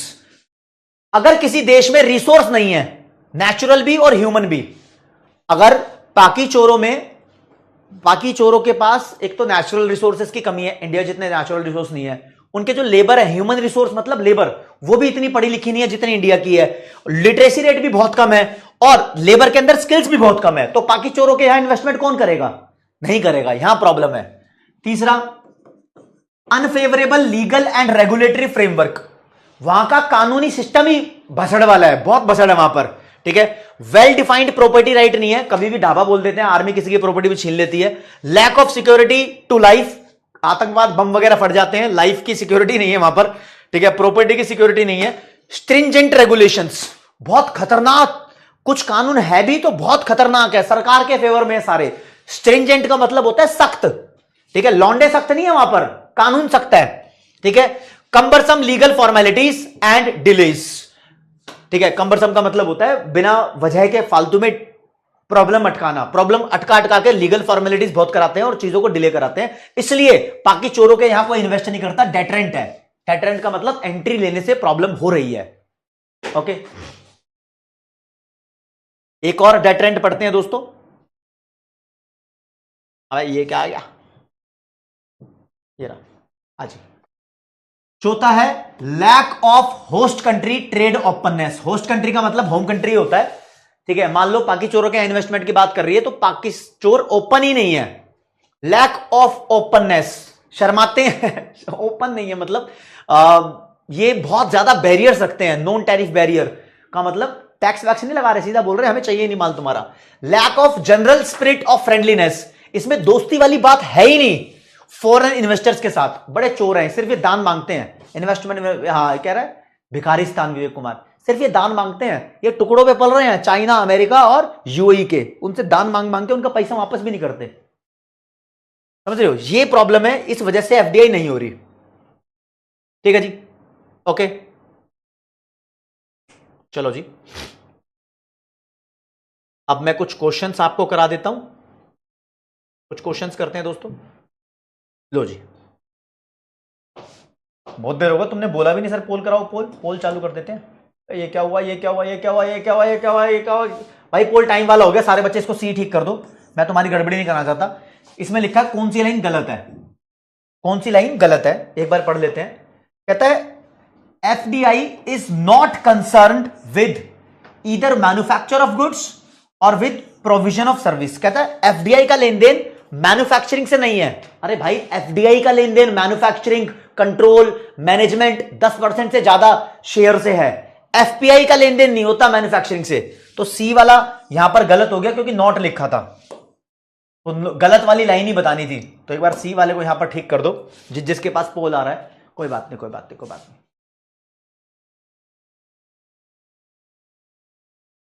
ठीक है। हाँ। ये मैं नहीं बताया था, अक्षत पटेरिया ने सबसे जल्दी सही कर दिया भाई। आगे आते हैं, लो जी, टाइमलेस पोल। कहता है which of the following is a component of foreign capital. Foreign capital का कंपोनेंट इनमें से कौन सा है, कौन सा है? Which of the following is a component of foreign capital. Foreign capital का कंपोनेंट कौन सा भाई? फॉरेन कैपिटल के कंपोनेंट्स देखो जी, मैंने शुरू में पढ़ाए थे, कहां गए, आपको याद भी दिला देता हूं। ये रे टाइप्स ऑफ फॉरेन कैपिटल या फिर कंपोनेंट्स ऑफ फॉरेन कैपिटल भी बोल दो इसको। ये जो एग्जांपल सब लिखे हुए हैं, इससे रिलेटेड बात हो रही है, तो एक बार देख लेते हैं। डायरेक्ट इंटर गवर्नमेंट ट्रांसफर्स या लोन्स, बोरिंग्स वाले सेक्शन में था। Loan from international organisation, world bank वगैरह, ये भी था। और सॉफ्ट लोन, तीनों के तीनों बोरिंग में आ रहे थे, तीनों के तीनों बोरिंग में आ रहे थे। तीनों के तीनों है भाई, तीनों के तीनों है, तीनों के तीनों है। फॉरेन कैपिटल का पैसा ही आ रहा है। फैजान ने सबसे जल्दी आंसर दिया, ठीक है। और भी होते हैं वैसे तो, ठीक है जी। ये बोलता है अगले क्वेश्चन के अंदर, कहता है which of the following would be an example of foreign direct investment from country x. Country x America मान लो, एक्स को अमेरिका बोल दो, एक्स, चलो मान लो कंट्री एक्स से कौन सा एग्जांपल है जिसमें एफडीआई हो रही है। तो देखते हैं, कंट्री एक्स के लोग बॉन्ड खरीद रहे हैं, तो ये तो एफपीआई है, बॉन्ड शेयर इन्वेस्टमेंट में एफपीआई होती है। और यहां पर लिखा हुआ है a computer firm in country X enter into contract with Malaysian firm for the latter to make and sell it processors. एक कंप्यूटर फर्म है, वो मलेशिया यानी किसी दूसरे देश में चली गई है, और उसने बोला firm for the latter to make, बाद में कंप्यूटर के प्रोसेसर वगैरह बेचने और खरीदने हैं। बाद में बोल रहा है, बाद में, ठीक है ना। ओके, थर्ड वाले बोलता है, अब देखो दोस्तों, ये तो कंट्री एक्स ने मलेशिया में इन्वेस्ट कर दिया। एफडीआई किसको बोलते हैं? जब विदेशी लोग हमारे देश में इन्वेस्ट करें, ठीक है ना। तो यहां लिखा है mister Z a citizen of x. वैसे इस क्वेश्चन में यही है कि एक्स की तरफ से एफडीआई क्या हो रहा है। तो सोचो एक्स अमेरिका है, वो अगर हमारे देश में कुछ 10% से ज्यादा हासिल कर लेगा तो वो एफडीआई हो जाएगी, राइट। तो यहां लिखा है buys a controlling share in Italian electronic firm. भाई देखो बी और सी दोनों एफडीआई लग रहे थे, यहां पे भी वो धंधा कर रहा है, यहां पे भी धंधा कर रहा है, लेकिन यहां पर कोई फीचर नहीं लिखी, इसमें कहीं नहीं लिखा 10% से ज्यादा है या कंट्रोल वगैरह, कुछ भी मेंशन नहीं है। इधर मेंशन है, इधर मेंशन है, तो इसलिए हम सी को ठीक करेंगे। यहां पर कंडीशन मेंशन है, कंडीशन मेंशन है सिर्फ इसलिए ही, ठीक है। राहुल सर्राफ ने सबसे जल्दी आंसर दिया है, कंडीशन आ रही थी वहां पर इसलिए, ठीक है ना। चलो जी, एक मस्त क्वेश्चन, ये बहुत बार आ रहा है। कहता है ऐसी एफडीआई जिसके अंदर फ्रेश प्रोडक्शन फैसिलिटीज या एसेट्स के अंदर इन्वेस्ट किया जाता है, वो क्या होती है? भाई फ्रेश में बताना जरा कौन सी होती है? ब्राउन फील्ड तो होती है ओल्ड एग्जिस्टिंग इन्वेस्टमेंट। मान लो, अब देखो, मान लो इंडिया में एक रोड बन रही है, अमेरिकन बोलते हैं इस रोड में हम भी पैसा डालेंगे, तो ये अमेरिका की ब्राउन फील्ड इन्वेस्टमेंट है। अब अमेरिकन चाहते हैं कि इंडिया में एक फ्रेश सड़क बनाई जाए, फ्रेश, जो किसी ने नहीं बनाई, तो इसको बोलेंगे ग्रीन फील्ड इन्वेस्टमेंट। तो fresh investment green field investment होती है। सी के साथ जाएंगे, सी वाला राइट है। देव गुप्ता, रूपल और नीलेश अग्रवाल ने सबसे जल्दी आंसर दिया।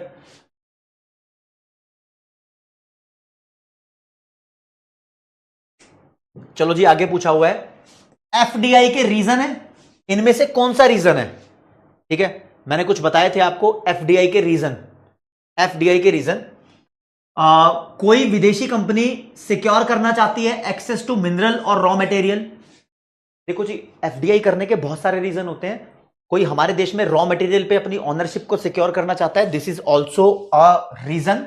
और desire to capture of large and rapidly growing emerging market, कोई हमारे जैसे कि कोई डेवलपिंग कंट्री है, वहां पर कोई मार्केट इमर्ज हो रही है, बड़ी हो रही है, तो वो इसका भी लार्ज शेयर कैप्चर करना चाहे, ये भी एक एफडीआई का रीजन है। कोई होम कंट्री को इन्फ्लुएंस करने के लिए एफडीआई नहीं करता।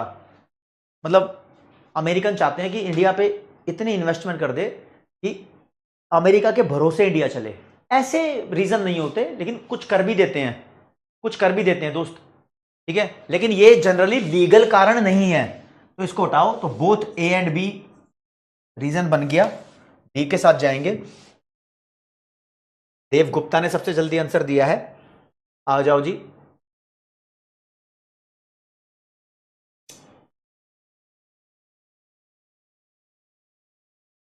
चलो जी,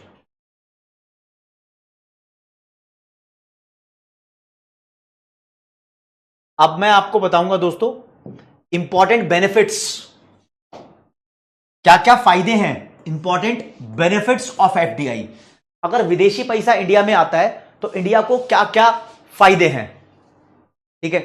तो दोस्तों, अगर एफडीआई इंडिया में आती है तो जिस देश की एफडीआई इंडिया में आई है, जिस देश का पैसा इंडिया में आया है, तो हम ये मान के चलते हैं कि इससे हमारा पॉलिटिकल और स्ट्रक्चरल रिफॉर्म,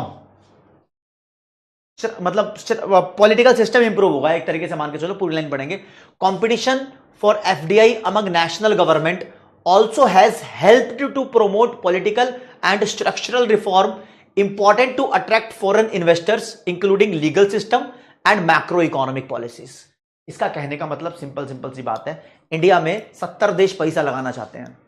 इंडिया में कोई प्रोजेक्ट है, उसको स्टार्ट करने के लिए अमेरिका भी रेडी है, रशिया भी रेडी है, चाइना भी रेडी है। उन सभी देशों में कंपटीशन हो रहा है एफडीआई को लेकर। तो इंडिया की स्थिति यहां पर मजबूत दिखाई देती है, इंडिया का पॉलिटिकल सिस्टम मजबूत हो जाता है, राजनीति गर्म हो जाती है। हाँ भाई, हमारे देश के अंदर तो इन्वेस्टमेंट होती है, we are very strong country. तो इंडिया उस पैसे, जब बहुत सारे लोग कंपीट कर रहे हैं इंडिया में पैसा लगाने के लिए, तो इंडिया अपनी शर्तें रख सकती है ना, अपना लीगल सिस्टम अपने हिसाब से चलाएगी, कहेगी तुम्हारी नहीं मानेंगे, हमारा कानून जो बोलता है उस हिसाब से इन्वेस्टमेंट करनी है करो, वरना दफा आ जाओ, क्योंकि दूसरे देश भी इन्वेस्टमेंट करने के लिए तैयार है। हम अपनी मैक्रो इकोनॉमिक पॉलिसी से कॉम्प्रोमाइज नहीं करेंगे। देखो जी क्या होता है, श्रीलंका, बांग्लादेश, ऐसे देशों में ना, जब अमेरिका इन्वेस्ट करता है तो उन देशों के रूल पलट देता है, उनको बोलता है तुम्हारे देश में तभी पैसा लगाएंगे जब तू ये कंडीशन हटा देगा। तो हमारे को बेनिफिट ये है एफडीआई का कि हमारे देश के अंदर बहुत सारी कंट्री एफडीआई करना चाहती है और हम अपना लीगल सिस्टम उनके लिए चेंज नहीं करेंगे, ठीक है जी।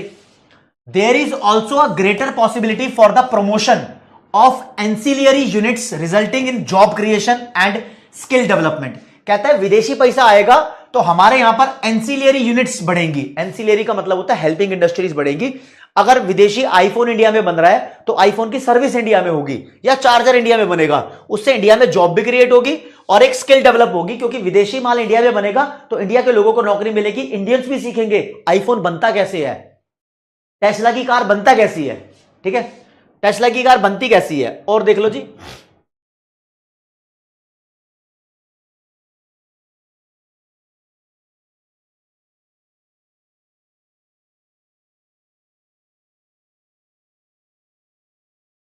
हाँ जी, तीसरे में बोलते हैं कि फॉरेन कंट्री के पास अगर बहुत बढ़िया मार्केटिंग इंफॉर्मेशन है, भाई बहुत बढ़िया उसके पास मार्केटिंग इंफॉर्मेशन है, तो इंडिया को भी वो मार्केटिंग इंफॉर्मेशन मिल जाएगी। और अगर टेस्ला जैसी कंपनी, एप्पल जैसी कंपनी इंडिया में गुड्स को प्रोड्यूस करके एक्सपोर्ट करती है, अगर एप्पल इंडिया में आईफोन बना के उसको एक्सपोर्ट करती है, तो फॉरेन एक्सचेंज किसको मिलेगा? इंडिया को ही मिलेगा। जिस कंट्री में प्रोडक्शन होता है उसको ही मिलता है। तो host country is in a position to secure scarce foreign exchange, जो बड़ी मुश्किल से मिलता है, जिसकी शॉर्टेज होती है, वो इंडिया को मिल जाएगा। ये लाल रंग से लिखा हुआ, यही पॉइंट आपको ध्यान रखने की जरूरत है। ठीक है जी, इंडिया के पास एक नया सोर्स ऑफ टैक्स रेवेन्यू आ जाएगा। विदेशी लोग इंडिया में धंधा कर रहे हैं तो उनसे भी हम टैक्स ले लेंगे। एंसिलरी का मतलब केन होता है helping, helping helping, ancillary industries. ठीक है, उनसे ही पैसा ले लेंगे। अगला है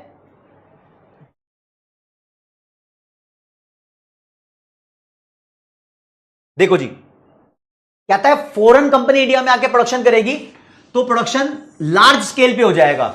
मान लो इंडिया में तो समोसे बनते ही हैं, फॉरेन कंट्री में भी आएंगे, फॉरेन कंट्री के लोग भी आएंगे, फिर वो समोसे बनाएंगे, कंपटीशन बढ़ जाएगा। तो जो आपस में कंपटीशन बढ़ा है, इससे कंज्यूमर के लिए जो प्राइस है वो रिड्यूस हो जाएगा, वो रिड्यूस हो जाएगा। क्यों?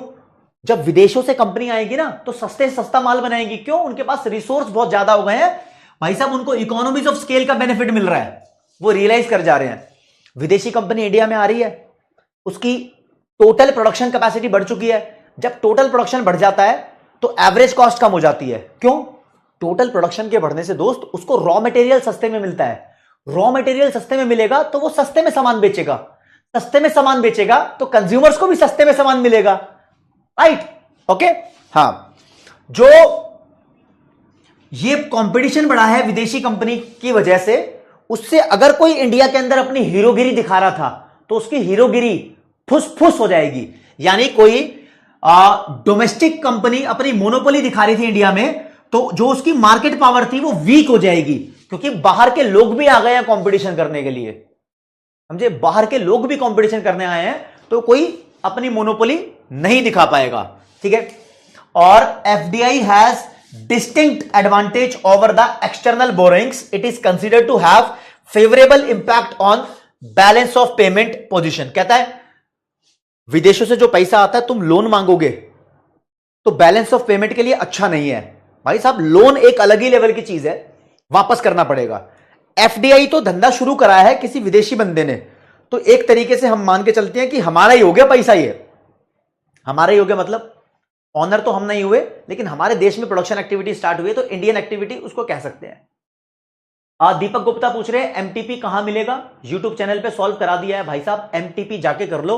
स्टार्टिंग में सारे न्यूमेरिकल कराए हैं, और ये वाला एमटीपी बिल्कुल ऐसा एमटीपी है जिसमें से कम 10% पेपर तुम्हारा फाइनल का मैच करेगा। भाई साहब 10 क्वेश्चन इस एमटीपी में से मैच करेंगे। एमटीपी में से कुछ ना कुछ आता ही है हमेशा।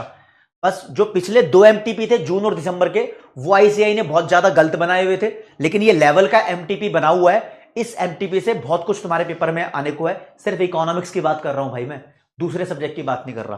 ठीक है जी।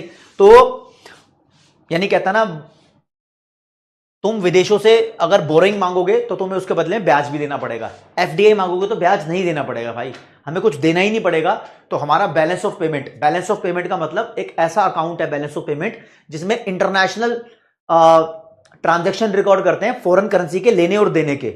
जब हम बोरिंग ले लेंगे तो हमें देना पड़ेगा ब्याज, लेकिन जब हम एफडीआई ले लेंगे तो हमें ब्याज नहीं देना पड़ेगा, तो बीओपी मेंटेन रहेगा।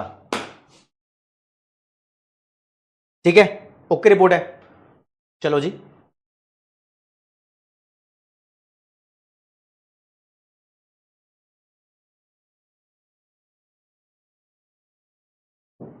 आगे आ जाओ। कहता है better work culture and higher productivity standards brought by foreign firms में possibly induce productivity related awareness and may also contribute to overall human resource development. कहता है अगर विदेशों में बढ़िया बढ़िया प्रोडक्टिविटी के स्टैंडर्ड सेट किए हुए हैं, अगर एप्पल का आईफोन बढ़िया स्टैंडर्ड वाला है तो वो इंडिया में बनेगा, तो इंडियन फर्म्स को भी नॉलेज होगी कि स्टैंडर्ड की चीजें कैसे बनाते हैं। विदेशी माल इंडिया में आ रहा है, फॉरेन फर्म्स भी हमें इंड्यूस करेंगी, अट्रैक्ट करेंगी, अवेयर करने लग जाएंगी कि भाई अपने को भी ऐसा ही माल बनाना है। तो हमारे देश के जो ह्यूमन रिसोर्स है, एम्प्लॉइज है, वो भी अवेयर हो जाएंगे कि हाँ यार उस स्टैंडर्ड की चीजें हमें बनानी है। दोस्तों ये बेनिफिट है एफडीआई के। एफडीआई के बेनिफिट्स एक बार रिवाइज कर लेते हैं, अगर किसी बच्चे को कोई प्रॉब्लम आई होगी तो वो कवर हो जाएगी। देखो जी, पहली बात एफडीआई के बेनिफिट्स हैं, एक एक करके बता रहा हूं, यहां से बताता हूं। ठीक है जी, येलो कलर से मार्क करूंगा। देखो जी, अगर बहुत सारी कंट्री हमारे देश में इन्वेस्टमेंट के लिए कंपटीशन कर रही है, अच्छा ऐसे कर देता हूं।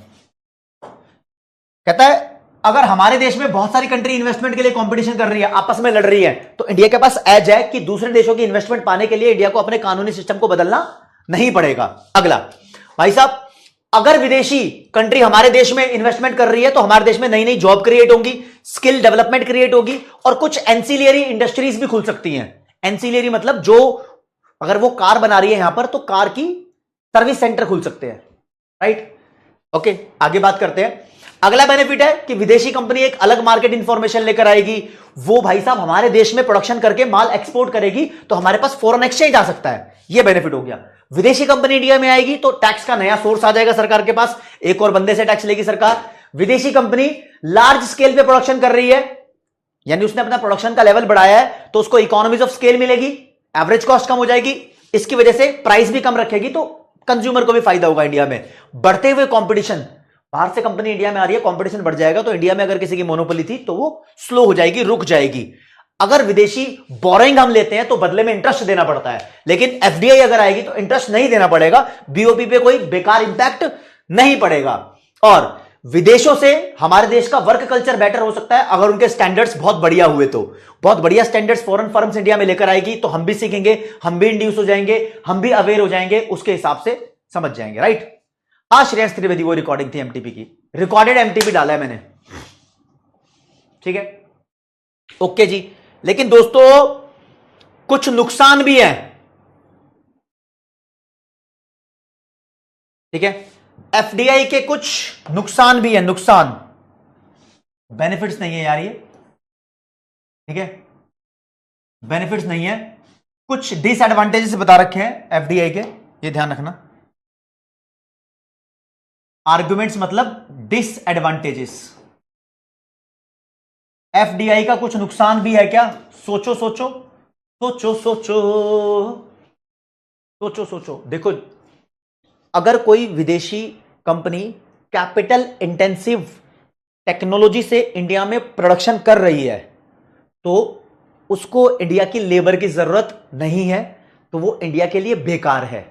इंडिया तो लेबर इंटेंसिव कंट्री है ना, तो इंडिया में भाई कोई विदेशी कंपनी आए तो इंडिया एक्सपेक्ट करती है कि इंडिया के लोगों को जॉब मिलेगी, लेकिन वो कैपिटल इंटेंसिव आ गई, वो इंडिया के लेबर को नौकरी दे ही नहीं रही है, वो सारा काम मशीन से कर रही है, तो बहुत ही कम लेबर हायर करती है वो, ऐसे में तो गलत है। तो इंडिया को नुकसान हो सकता है अगर कोई विदेशी कंपनी कॉन्सेंट्रेट कर रही है सिर्फ कैपिटल इंटेंसिव मेथड्स पे, तो वो सिर्फ हायर करेगी only few workers of India. ऐसे में जो भी लेबर अबंडेंट कंट्री होगी, अबंडेंट का मतलब ज्यादा, जिस कंट्री में लेबर ज्यादा होगी उसके लिए इनअप्रोप्रिएट है, एफडीआई उसके लिए उतनी सही नहीं मानी जाती, बेकार मानी जाती है, ठीक है। The inherent tendency of FDI flow to move towards regions, और सीधी बात बोलता हूं, इंडिया में इन्वेस्टमेंट होती है भाई, सीधा सीधा बताता हूं, या तो लोग गुड़गांव आते हैं पैसा लगाते हैं, या लगाते हैं दिल्ली या नोएडा या बेंगलोर या बॉम्बे, मुंबई, ऐसी जगह पे पैसा लगाते हैं। कहते हैं विदेशी कंपनियां सिर्फ वहां पैसा लगाती है जो वेल एंडाउड है। वेल एंडाउड का मतलब ऐसी जगह जहां पर ऑलरेडी बहुत सारे रिसोर्सेस अवेलेबल है, यहां पर बहुत सारे नेचुरल रिसोर्सेज अवेलेबल है। तो इससे जो ऐसे इलाके हैं जैसे कि मध्य प्रदेश हो गया, राजस्थान हो गया, तो वो इलाकों में डेवलपमेंट नहीं हो पाती दोस्तों, ठीक है ना। तो इससे एक रीजनल डिस्पैरिटी होती है, इलाके अंडर डेवलप्ड रह जाते हैं, जो बेकार है वो बेकार ही रह जाते हैं। चेन्नई भी है यहां भाई, 2-4 जगह और है, ठीक है। भाई साहब अब कैडी बात बता रहा हूं, इंडिया के साथ ऐसा नहीं होता, लेकिन बहुत सारे देशों के साथ ऐसा हुआ है जो बताने वाला हूं। कई बारी इतनी ज्यादा फॉरेन डायरेक्ट इन्वेस्टमेंट आती है विदेशों से कि होस्ट कंट्री को अपने कानून भी विदेशों के हिसाब से बनाने पड़ते हैं। कई बार अमेरिका छोटे छोटे देशों में इतना पैसा इन्वेस्ट कर देता है कि छोटे छोटे देशों को अमेरिका के हिसाब से चलना पड़ता है, क्योंकि अमेरिका बोल देता है अगर हमने पैसा निकाल लिया तुमसे तो तुम बर्बाद हो जाओगे। तो देखो क्या लिखा है यहां पर, कई बार इनफ्लो ऑफ फॉरेन कैपिटल इस हिसाब से होता है, ये लोन भी हो सकता है कि डोमेस्टिक गवर्नमेंट को स्लो डाउन हो जाना पड़ता है अपने एफर्ट्स में। भाई डोमेस्टिक गवर्नमेंट स्लो हो जाती है अपने एफर्ट्स में, हर चीज में स्लो हो जाती है। समझे? कई बार इतनी ज्यादा इन्वेस्टमेंट आ जाती है भाई, मेन मेन पॉइंट्स तुम्हारे लिए लाल रंग से लिखे हुए हैं, ठीक है। और कई बार जो डेवलप्ड कंट्रीज है ना, वो रूदलेस तरीके से एक्सप्लॉइट कर लेती है नेचुरल रिसोर्सेस और इन्वायरमेंट को डैमेज भी कर देती है। अगर तुमने जवान मूवी देखी हो तो रशिया के लोग यही करने की सोच रहे थे, इंडिया में कंपनी खोलेंगे, यहां के रिसोर्सेज को बर्बाद कर देंगे, फिर चले जाएंगे, राइट। देखो जी, यहां पर एक डुअल इकोनॉमी बनने के भी चांस होते हैं। कैसे? किसी देश में क्या होता है, मान लो बांग्लादेश है, अब तो बांग्लादेश बर्बाद भी हो रहा है, तुम लोगों को पता है। अमेरिका ने इसमें पैसा लगा दिया, 4 जगह पे पैसा लगाया है, तो वो 4 जगह पर अमेरिका की कंपनी स्ट्रांग है, लेकिन बांग्लादेश की बेकार है। तो बांग्लादेशी लोग ये सोचने लगते हैं, अबे अमेरिका का सामान है हाई स्टैंडर्ड वाला है, हमारा सामान है बेकार वाला है, खुद ही सोचने लग जाते हैं। तो कहते हैं 2 तरीके की थॉट आ जाती है, एक डेवलप्ड अमेरिकन इकोनॉमी और अंडर डेवलप्ड बांग्लादेशी इकोनॉमी। खुद के लोग सोचने लग जाते हैं, अरे देखो ना इंडिया में भी ऐसा हुआ था, कभी तुमने इंडियन फोन को तवज्जो दी है क्या? सब लोग ऐसे सोचते हैं, फोन के मामले में हमें भी ऐसा लगता है, हाँ एप्पल वाले अच्छे हैं, इंडिया वाले तो बेकार है। खुद तुम सोचो, ऐसा ही सोचते हो। तो 2 थॉट आ जाती है, डुअल इकोनॉमी आ जाती है कि डेवलप्ड है फॉरेन सेक्टर का माल और अंडर डेवलप्ड है डोमेस्टिक सेक्टर का माल, ठीक है, ओके। और भाई साहब कभी कभी अगर लेबर ज्यादा ही सस्ती मिल रही है तो ये ऑफशोरिंग कर देती है फॉरेन कंपनीज। ऑफशोरिंग का मतलब होता है नौकरियां इनकी शिफ्ट कर देती है, ठीक है, शिफ्ट कर देती है।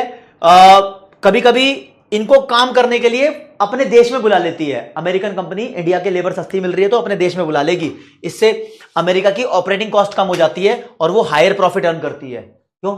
देखो ना, अरे बहुत सारी कंपनियां, गूगल माइक्रोसॉफ्ट आती है गुड़गांव के अंदर काम करती हैं, और मान लो कोई नौकरी कर रहा है, उसको बोलती है अरे तू तो बहुत अच्छा है, तेरे को तो अमेरिका में काम करना चाहिए, उसको अमेरिका भेज देती है। क्यों? क्योंकि वो बंदा कम सैलरी लेता है, भाई साहब सैलरी कम लेते हैं, समझ रहे हो? तो क्योंकि इंडिया में लेबर चीप है इस वजह से, ठीक है। और कई बारी फॉरेन कंपनीज किसी देश में आकर एंटी एथिकल हो जाती हैं, वो अग्रेसिव एडवर्टीजमेंट करने लगती हैं। देखो इंडिया में तुम्हें दिखती है इंडियन फोन की advertisement, Oppo, Vivo, Samsung, Apple, इनकी एडवर्टीजमेंट है? तो ऐसी एंटी कंपेटिटिव प्रैक्टिसेस होती है जिससे इंडिया की डोमेस्टिक मार्केट डिस्टॉर्ट हो जाती है। हमारे देश की मोबाइल फोन की मार्केट कंप्लीटली तरीके से बर्बाद है। तुम्हें पता है इन्हीं वजह से बर्बाद है, क्योंकि जो फॉरेन कंपनीज है मोबाइल फोन की, वही अग्रेसिव एडवर्टीजमेंट इंडिया में करती जा रही हैं, समझ रहे हो? तो बेनिफिट्स नहीं है ये, आर्ग्यूमेंट से ध्यान रखना। बेनिफिट्स नहीं है, आर्ग्यूमेंट से ध्यान रखना। बेनिफिट्स नहीं है, ये आर्ग्यूमेंट्स हैं। दोस्तों एक वर्ड आएगा यहां पर, वर्ड तो ये रहा टर्म्स ऑफ ट्रेड, टीओटी बोल देते हैं इसको, टर्म्स ऑफ ट्रेड। इसका मतलब होता है price of export upon price of import. Export के जितना, देखो समोसे अगर 10 रुपए के भेज रहे हो और 9 रुपए के इंपोर्ट कर रहे हो, तो ये जितना पॉजिटिव है उतना फायदा है।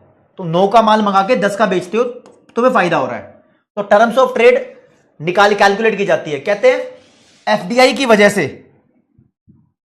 एडवर्स इंपैक्ट आता है on the host countries commodities terms of trade. India की टर्म्स ऑफ ट्रेड बर्बाद हो सकती है, किसकी वजह से? एफडीआई की वजह से। कैसे भैया? एफडीआई आएगी और इंडिया के अंदर वो और सस्ता प्रोडक्शन करने लग जाएंगी। 10 का माल 9 में बिकेगा, 8 में ही बिक सकता है, 7 में ही बिक सकता है, समझ रहे हो? तो एक बहुत लप्पू सा कॉन्सेप्ट है, इसको तुम्हें इतना ध्यान रखने की जरूरत नहीं है, बस इतना ही ध्यान रखो, तुमसे पेपर में इसका फॉर्मूला पूछ सकता है टर्म्स ऑफ ट्रेड का, ठीक है जी। ये डिसएडवांटेजेस हैं। अब हमारे देश में फॉरेन डायरेक्ट इन्वेस्टमेंट का क्या हाल है, ये छोटा सा एक टॉपिक है, इसमें से मेन चीजें आपको पढ़नी है, वो बताऊंगा जो कभी भूलनी नहीं है दोस्तों। कहते हैं एफडीआई हमारे देश में एक की डिराइवर फॉर इकोनॉमिक ग्रोथ है। इकोनॉमिक ग्रोथ का एक सबसे बड़ा रीजन है एफडीआई। बहुत पैसा इंडिया के अंदर लगता है, बहुत ज्यादा पैसा इंडिया के अंदर लगता है, ठीक है। और इंडिया कभी कभी उनको कुछ प्रिविलेज प्रोवाइड करती है, जैसे कि टैक्स ब्रेक्स दे देती है। कई बार बोलते हैं तुम्हें इस चीज पर टैक्स नहीं देना पड़ेगा, तुम आज काम करोगे टैक्स नहीं देना पड़ेगा। फॉरेन कंपनी को एनकरेज करती है, टैक्स में बहुत फायदे पहुंचाती है। इंडिया को टेक्नोलॉजिकल बेनिफिट होते हैं, विदेशी टेक्निक के बारे में पता लग जाता है इंडिया को, इंडिया में जॉब क्रिएट हो रही हैं। देखो इंडिया को सच में ये बेनिफिट हो रहे हैं विदेशी कंपनी से, ठीक है। गवर्नमेंट को एक सपोर्टिव पॉलिसी फ्रेमवर्क मिल रहा है, विदेशी कंपनी इंडिया में आ रही है तो पैसा लेकर आ रही है, तो सरकार भी यहां पर थोड़ी सी कॉन्फिडेंट है कि हमारे पास पैसा बहुत है। इंडिया का इकोनॉमिक इंफ्लुएंस वर्ल्ड लेवल पे बढ़ रहा है क्योंकि बहुत सारी कंपनी इंडिया में इन्वेस्टमेंट करना चाह रही हैं, ठीक है। और गवर्नमेंट ने भी अभी बहुत सारे एफर्ट्स किए हैं, न्यूमेरस एफर्ट्स का मतलब होता है बहुत सारे नंबर्स में सरकार ने एफर्ट्स किए हुए हैं, जिससे वो एफडीआई के रेगुलेशंस को बहुत इजी कर दे, बहुत आसान कर दे, ठीक है। किस किस इंडस्ट्रीज में, जैसे कि ऑयल की रिफाइनरी, टेलीकॉम और डिफेंस, ध्यान रखना ऑयल रिफाइनरी, टेलीकॉम और डिफेंस सेक्टर में सरकार चाहती है कि एफडीआई आ जाए। ये इंपॉर्टेंट है, ये इंपॉर्टेंट है। अब बताता हूं पेपर के लिए इंपॉर्टेंट भाई, सबसे बड़ी बात जो ये पढ़ लेना एक बारी, बाकी तो डेटा है। सबसे इंपॉर्टेंट बात लिखी है कि इंडिया, भाई साहब 2022 की वर्ल्ड इन्वेस्टमेंट रिपोर्ट है 2022 की, इसमें लिखा था India was rank 8 among the world's major FDI recipients. पूरी दुनिया में इंडिया 8वें नंबर पे था। कौन से ईयर में? 2020 में। भाई देखो 2022 में रिपोर्ट आई, उसमें लिखा कि 2020 में इंडिया रैंक 8 पे था। रिपोर्ट 2 साल बाद छपी थी, ठीक है, ठीक है। कौन से नंबर पे? 8वें नंबर पे था, ठीक है। और अब फ्रॉम 9th इन 2019 में इंडिया 9वें नंबर पे था। एक पायदान की तरक्की हुई यहां पर, ठीक है। और आपको एक बात बताऊं, हमारे देश में फॉरेन डायरेक्ट इन्वेस्टमेंट किस चीज में सबसे ज्यादा होती है? किस चीज में सबसे ज्यादा होती है? तो दोस्तों आईटी में, इंफॉर्मेशन टेक्नोलॉजी में। गूगल, माइक्रोसॉफ्ट जैसी कंपनीज इंडिया के अंदर है। टेलीकम्युनिकेशन एंड मोबाइल, ऑटोमोबाइल में टेस्ला जैसी कंपनी आ गई है, और टोयोटा जैसी कंपनी आ गई है, मर्सिडीज जैसी कंपनी आ गई है। इनमें इंडिया को मेजर एफडीआई का अमाउंट रिसीव होता है। तो ये रैंक 8 और रैंक 9 पेपर में आ सकता है। ऐसे बकवास क्वेश्चन वैसे पूछे नहीं जाने चाहिए, क्योंकि रैंक रूम से कोई कॉन्सेप्ट का लेन देन नहीं होता, ठीक है।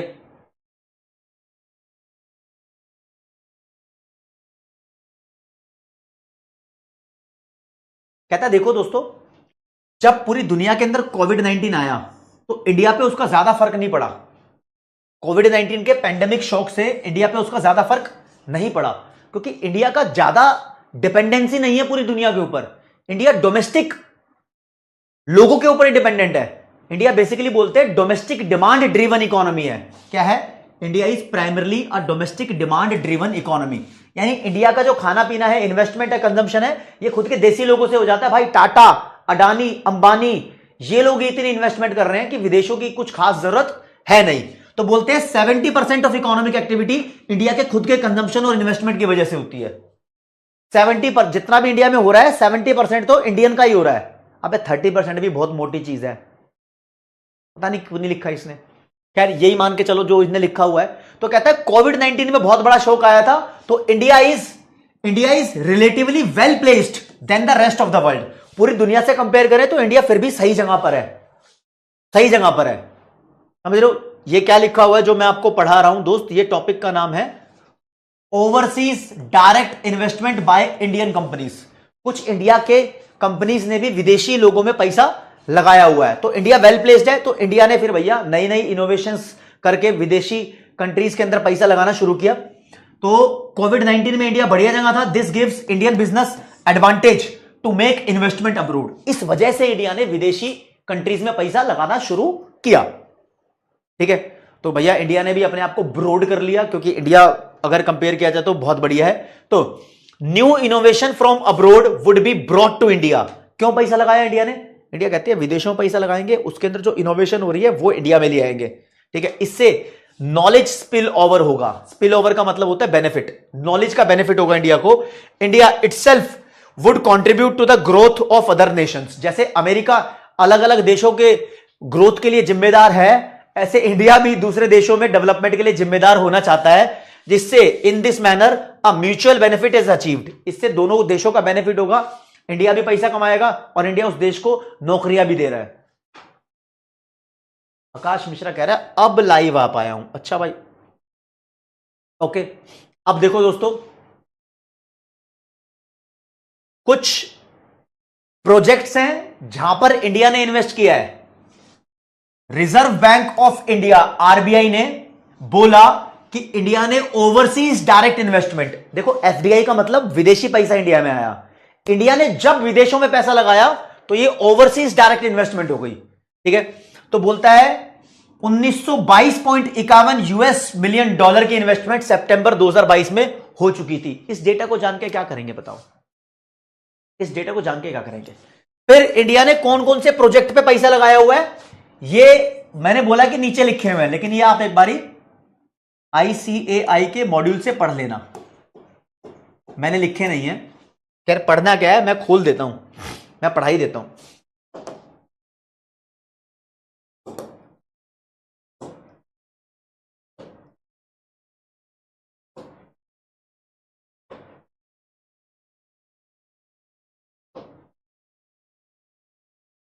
कहां कहां पर इंडिया ने पैसा लगाया हुआ है भाई साहब, कहां कहां से इन्वेस्टमेंट है, उसकी एक लिस्ट दी हुई है। ये लिस्ट एक बार आपको जरूर पढ़नी है। कौन से नंबर पेज पे दी हुई है, पेज नंबर 9.83। हाँ जी, ये मैंने लास्ट वाला डेटा आपको सिर्फ इतना बताया है, देखो जो लाइन मैंने बताई ना आपको,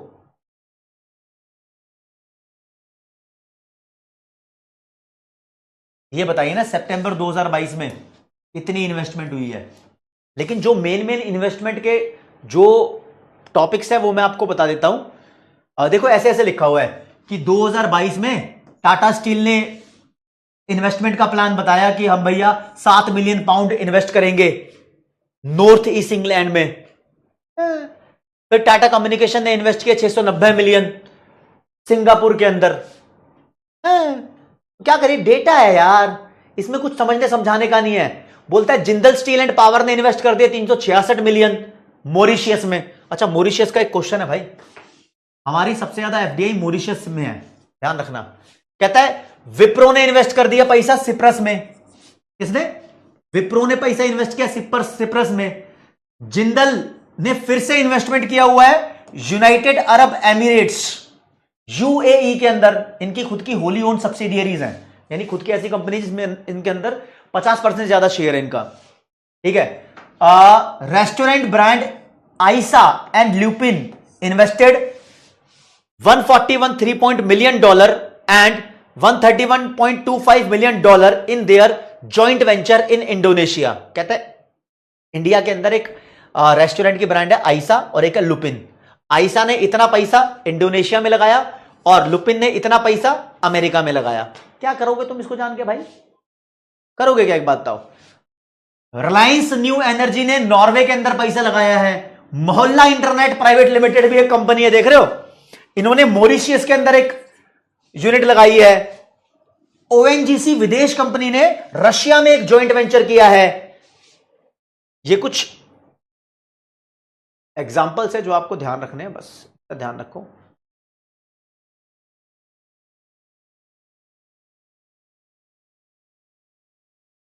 ये बस ऐसे ही दिए हुए हैं।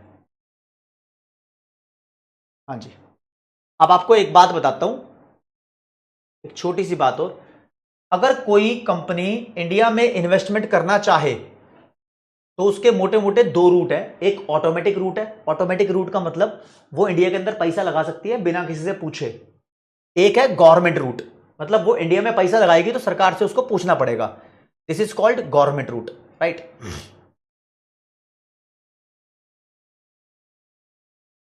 और कुछ बिजनेस हैं जिसके अंदर इंडिया में पैसा लगाना अलाउड नहीं है, जैसे कि चिट फंड वगैरह के जो बिजनेस हैं इंडिया के अंदर, उसके अंदर पैसा लगाना अलाउड नहीं है, कंप्लीटली बैन है। इंडिया में तुम चिट फंड के बिजनेस में पैसा नहीं लगा सकते। वही चिट फंड क्या होता है, जो हेरा फेरी में था 21 दिन में पैसा डबल, वो धंधा खोल के इंडिया में उल्लू नहीं बनाना लोगों को। ऐसे एमसीक्यूज दिए हुए भाई यहां पर, तो वो चीज मैं आपको करा देता हूं। लो जी, अभी मैंने आपको बताया है, क्वेश्चन पढ़ो और जवाब दो। जवाब दो जल्दी, देखो जरा क्या बोल रहे हैं।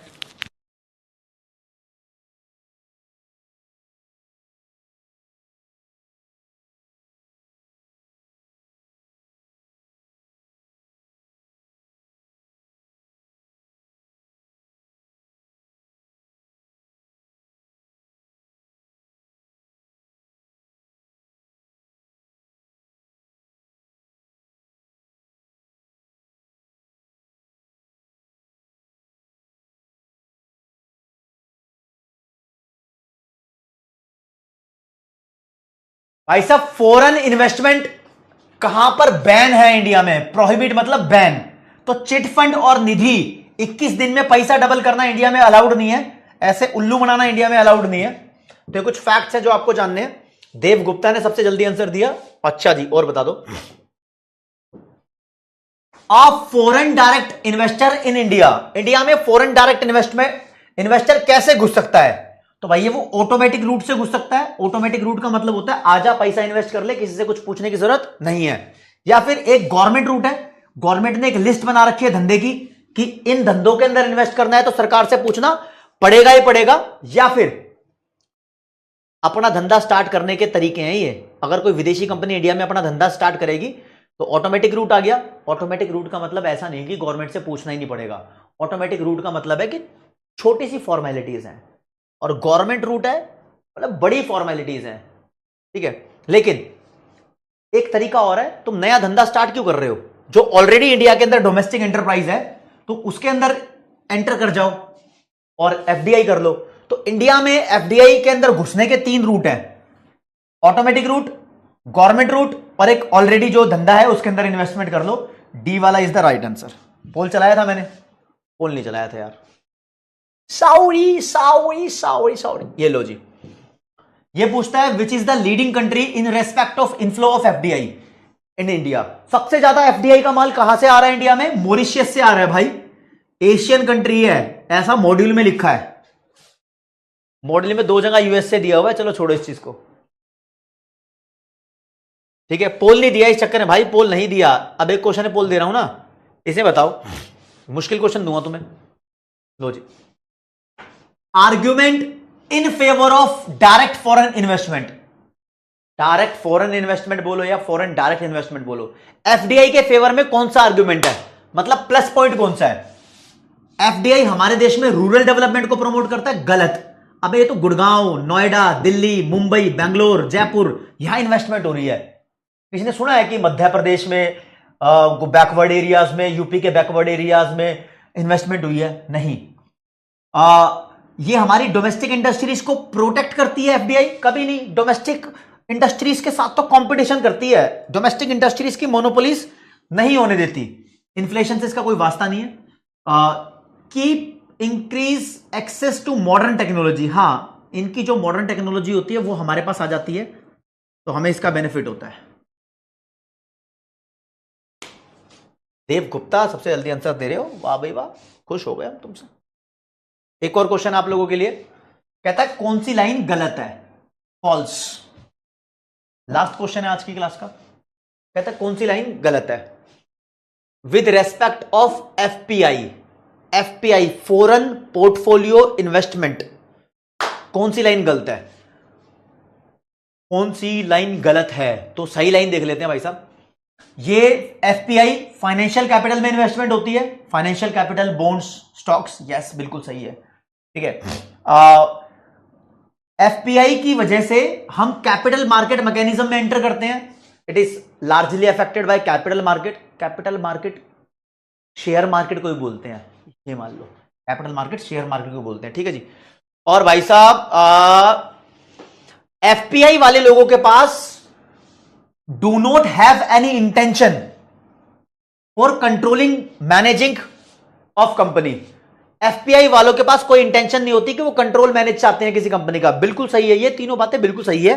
एफपीआई वाले लॉन्ग टर्म रिलेशन नहीं चाहते, ये एफडीआई में होता है। किस में होता है ये? एफडीआई में। तो यार ये वाली लाइन एफपीआई के मामले में गलत है, इसलिए सी वाले को सही कर देंगे और सी वाले के साथ जाएंगे। तनु वशिष्ठ, देव, राहुल और आलोक इटालिया, ये सबसे सही है बच्चे। इस चीज को लेकर एक बार मैं आपका डाउट सेशन देख लूं मेरे दोस्त। हाँ जी सर, मैं जो याद करती हूं वो क्वेश्चन कभी क्यों नहीं पूछा जाता है? रेशमा, मैटर ऑफ लक, क्या पता पेपर में पूछा जाए, लेकिन आप छोड़ना मत। केन पूछ रहा है एफबीआई समझ नहीं आया। विदेशी पैसा इंडिया में आए और वो पैसे की लिमिट इतनी हो कि इंडिया में किसी भी कंपनी में पैसा लग रहा हो, वो उस कंपनी की 10% से कम शेयर उसने खरीदी हो, तो सिर्फ शेयर या बॉन्ड में इन्वेस्टमेंट जिसमें 10% से कम पैसा लगाया गया हो, ऐसी इन्वेस्टमेंट को एफपीआई बोलते हैं। ठीक है। कैप्टन किंग, ओह तौफिक भाई थैंक यू। पृथ्वी कह रहा है एफडीआई और एफपीआई एक लाइन में समझा दो। एफडीआई से डोमेस्टिक कंट्री का जीडीपी इंक्रीज होगा क्या? हाँ निहारिका पटेल भाई, अमेरिका की इन्वेस्टमेंट इंडिया में आएगी तो इंडिया का जीडीपी इंक्रीज होगा। हाँ समझाता हूं, रुक जाओ भाई रुक जाओ।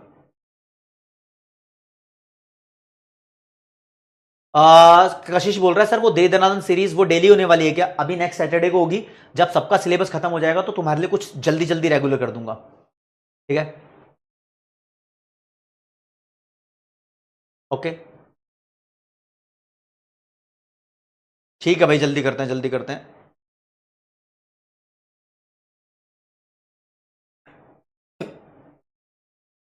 सर वाईटी पर आपका पब्लिक फाइनेंस का चैप्टर नहीं है।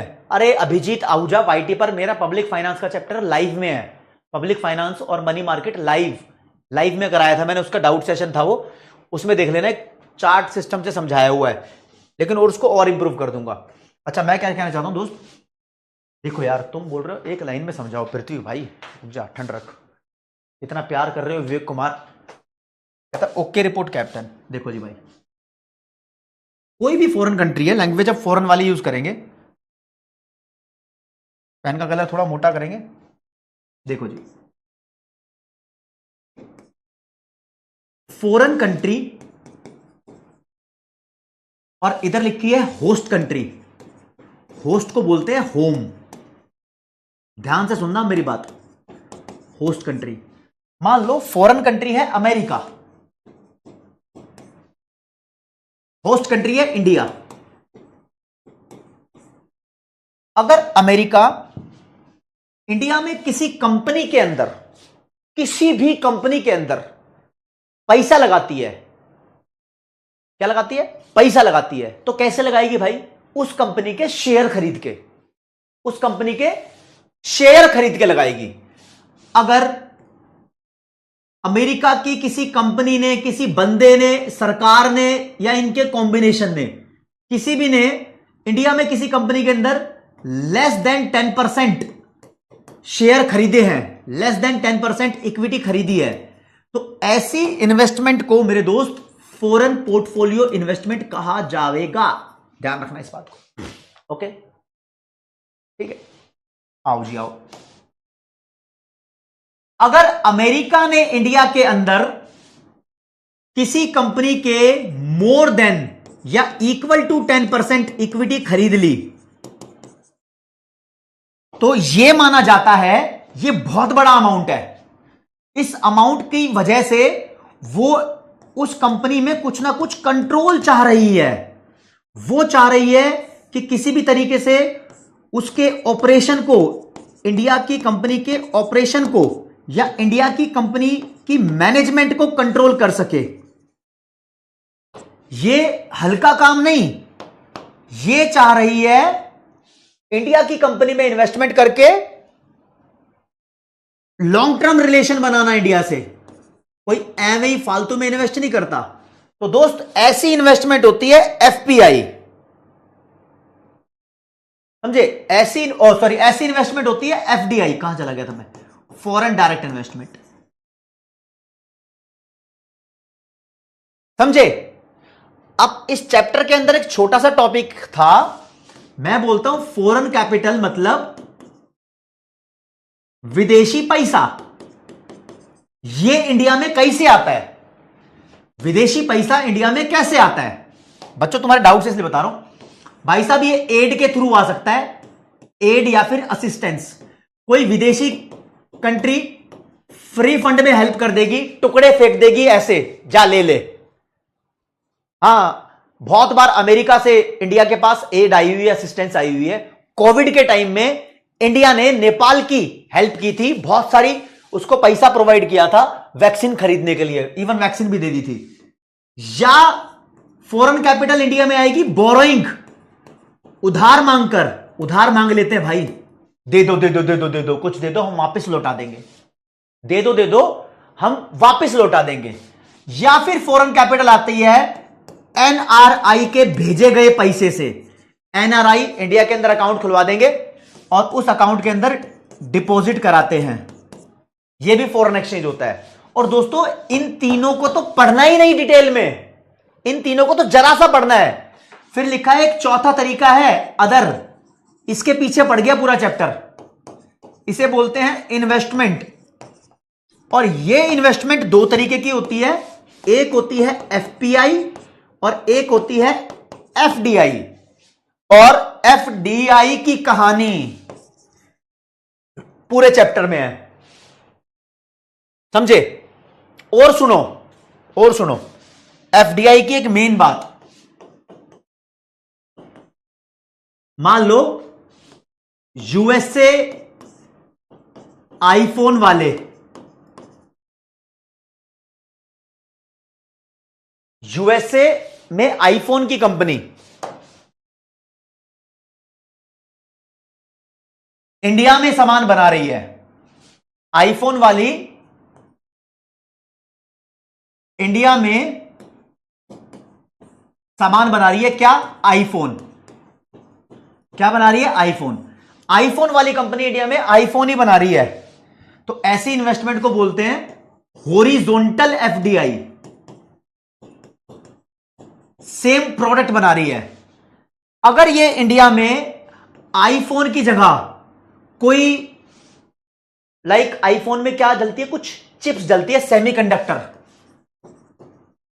सेमीकंडक्टर चिप होती है, सेमीकंडक्टर चिप बनाने लग जाए या चार्जर बनाने लग जाए या कोई और कंपोनेंट बनाने लग जाए, तो ऐसी इन्वेस्टमेंट को दोस्तों बोला जाता है वर्टिकल एफडीआई। समझे? अगर ये एप्पल की आईफोन कंपनी इंडिया के अंदर कार बनाने लग जाए, तो यानी अपने धंधे के अलावा इसने कुछ और स्टार्ट कर दिया, अनरिलेटेड बिजनेस में है, तो ऐसी इन्वेस्टमेंट को बोलते हैं कॉन्ग्लोमेरेट। कुल मिलाके अगर सेम बिजनेस की कैटेगरी में आएगी तो हॉरिजॉन्टल, कोई कंपोनेंट बनाएगी वर्टिकल, अगर अनरिलेटेड बिजनेस में इन्वेस्ट करेगी तो कॉन्ग्लोमेरेट। ठीक है, ये बेसिक टर्म है, ये आपको पता होनी चाहिए। अगर किसी बच्चे को ना समझ में आई हो, मैंने डाउट्स देखे थे इस वजह से आपको करा दिए। दोस्तों तुम्हारा प्यार साथ में बढ़ा रहना चाहिए। यहां पर ये चैप्टर नंबर 9 खत्म होता है, लेकिन मेरे को पता है कि chapter number 9, chapter number 7, chapter number 8 में तुम्हारे बहुत से डाउट्स होंगे। तो दोस्तों धीरे धीरे करके मैं आपके लिए बहुत सिंपलेस्ट फॉर्म के अंदर इन चैप्टर्स के लिए चीजें लाऊंगा। एक बार कोर्स भी खत्म करने दो, ताकि एक स्मूथ वे के अंदर तुम्हारे अंदर भी एक कॉन्फिडेंस आए कि हाँ जी कोर्स भी खत्म हो चुका है। तो 3 क्लासेस रह गई हैं, अगली क्लास में चैप्टर नंबर 10 को स्टार्ट करेंगे। तो सबसे टॉप पे रहे आज की क्लास में फैजान, नीलेश, उदित, भवानी, रेशमा, उत्सव, भूमि जैन, माधव, केन और Antariksh Gupta. These are the toppers in today's class. और ये सारे एफर्ट्स तुम्हारे कैप्टन की तरफ से इसलिए आते हैं कि तुम इतना प्यार दिखाते हो। बस दोस्तों ये प्यार बना रहे, ये प्यार बना रहेगा तो हम आगे बढ़ते रहेंगे दोस्त, ठीक है ना। तो आज की क्लास में इतना ही, लेकिन आप लोगों को बता देता हूं अगले सैटरडे की दे दनादन सीरीज में चैप्टर 2 और चैप्टर 3 के एमसीक्यूज करने वाले हैं। चैप्टर 2 मैंने करा दिया आपको, चैप्टर 2 मैंने चाणक्य 2.0 पे कराया हुआ है। चैप्टर 3 पहले चैप्टर 2 कर लो, उसके बाद बताता हूं चैप्टर 3 के बारे में, ठीक है। आज की क्लास में इतना ही। तो जय हिंद, जय भारत, नमस्कार, धन्यवाद, bye bye, love you all.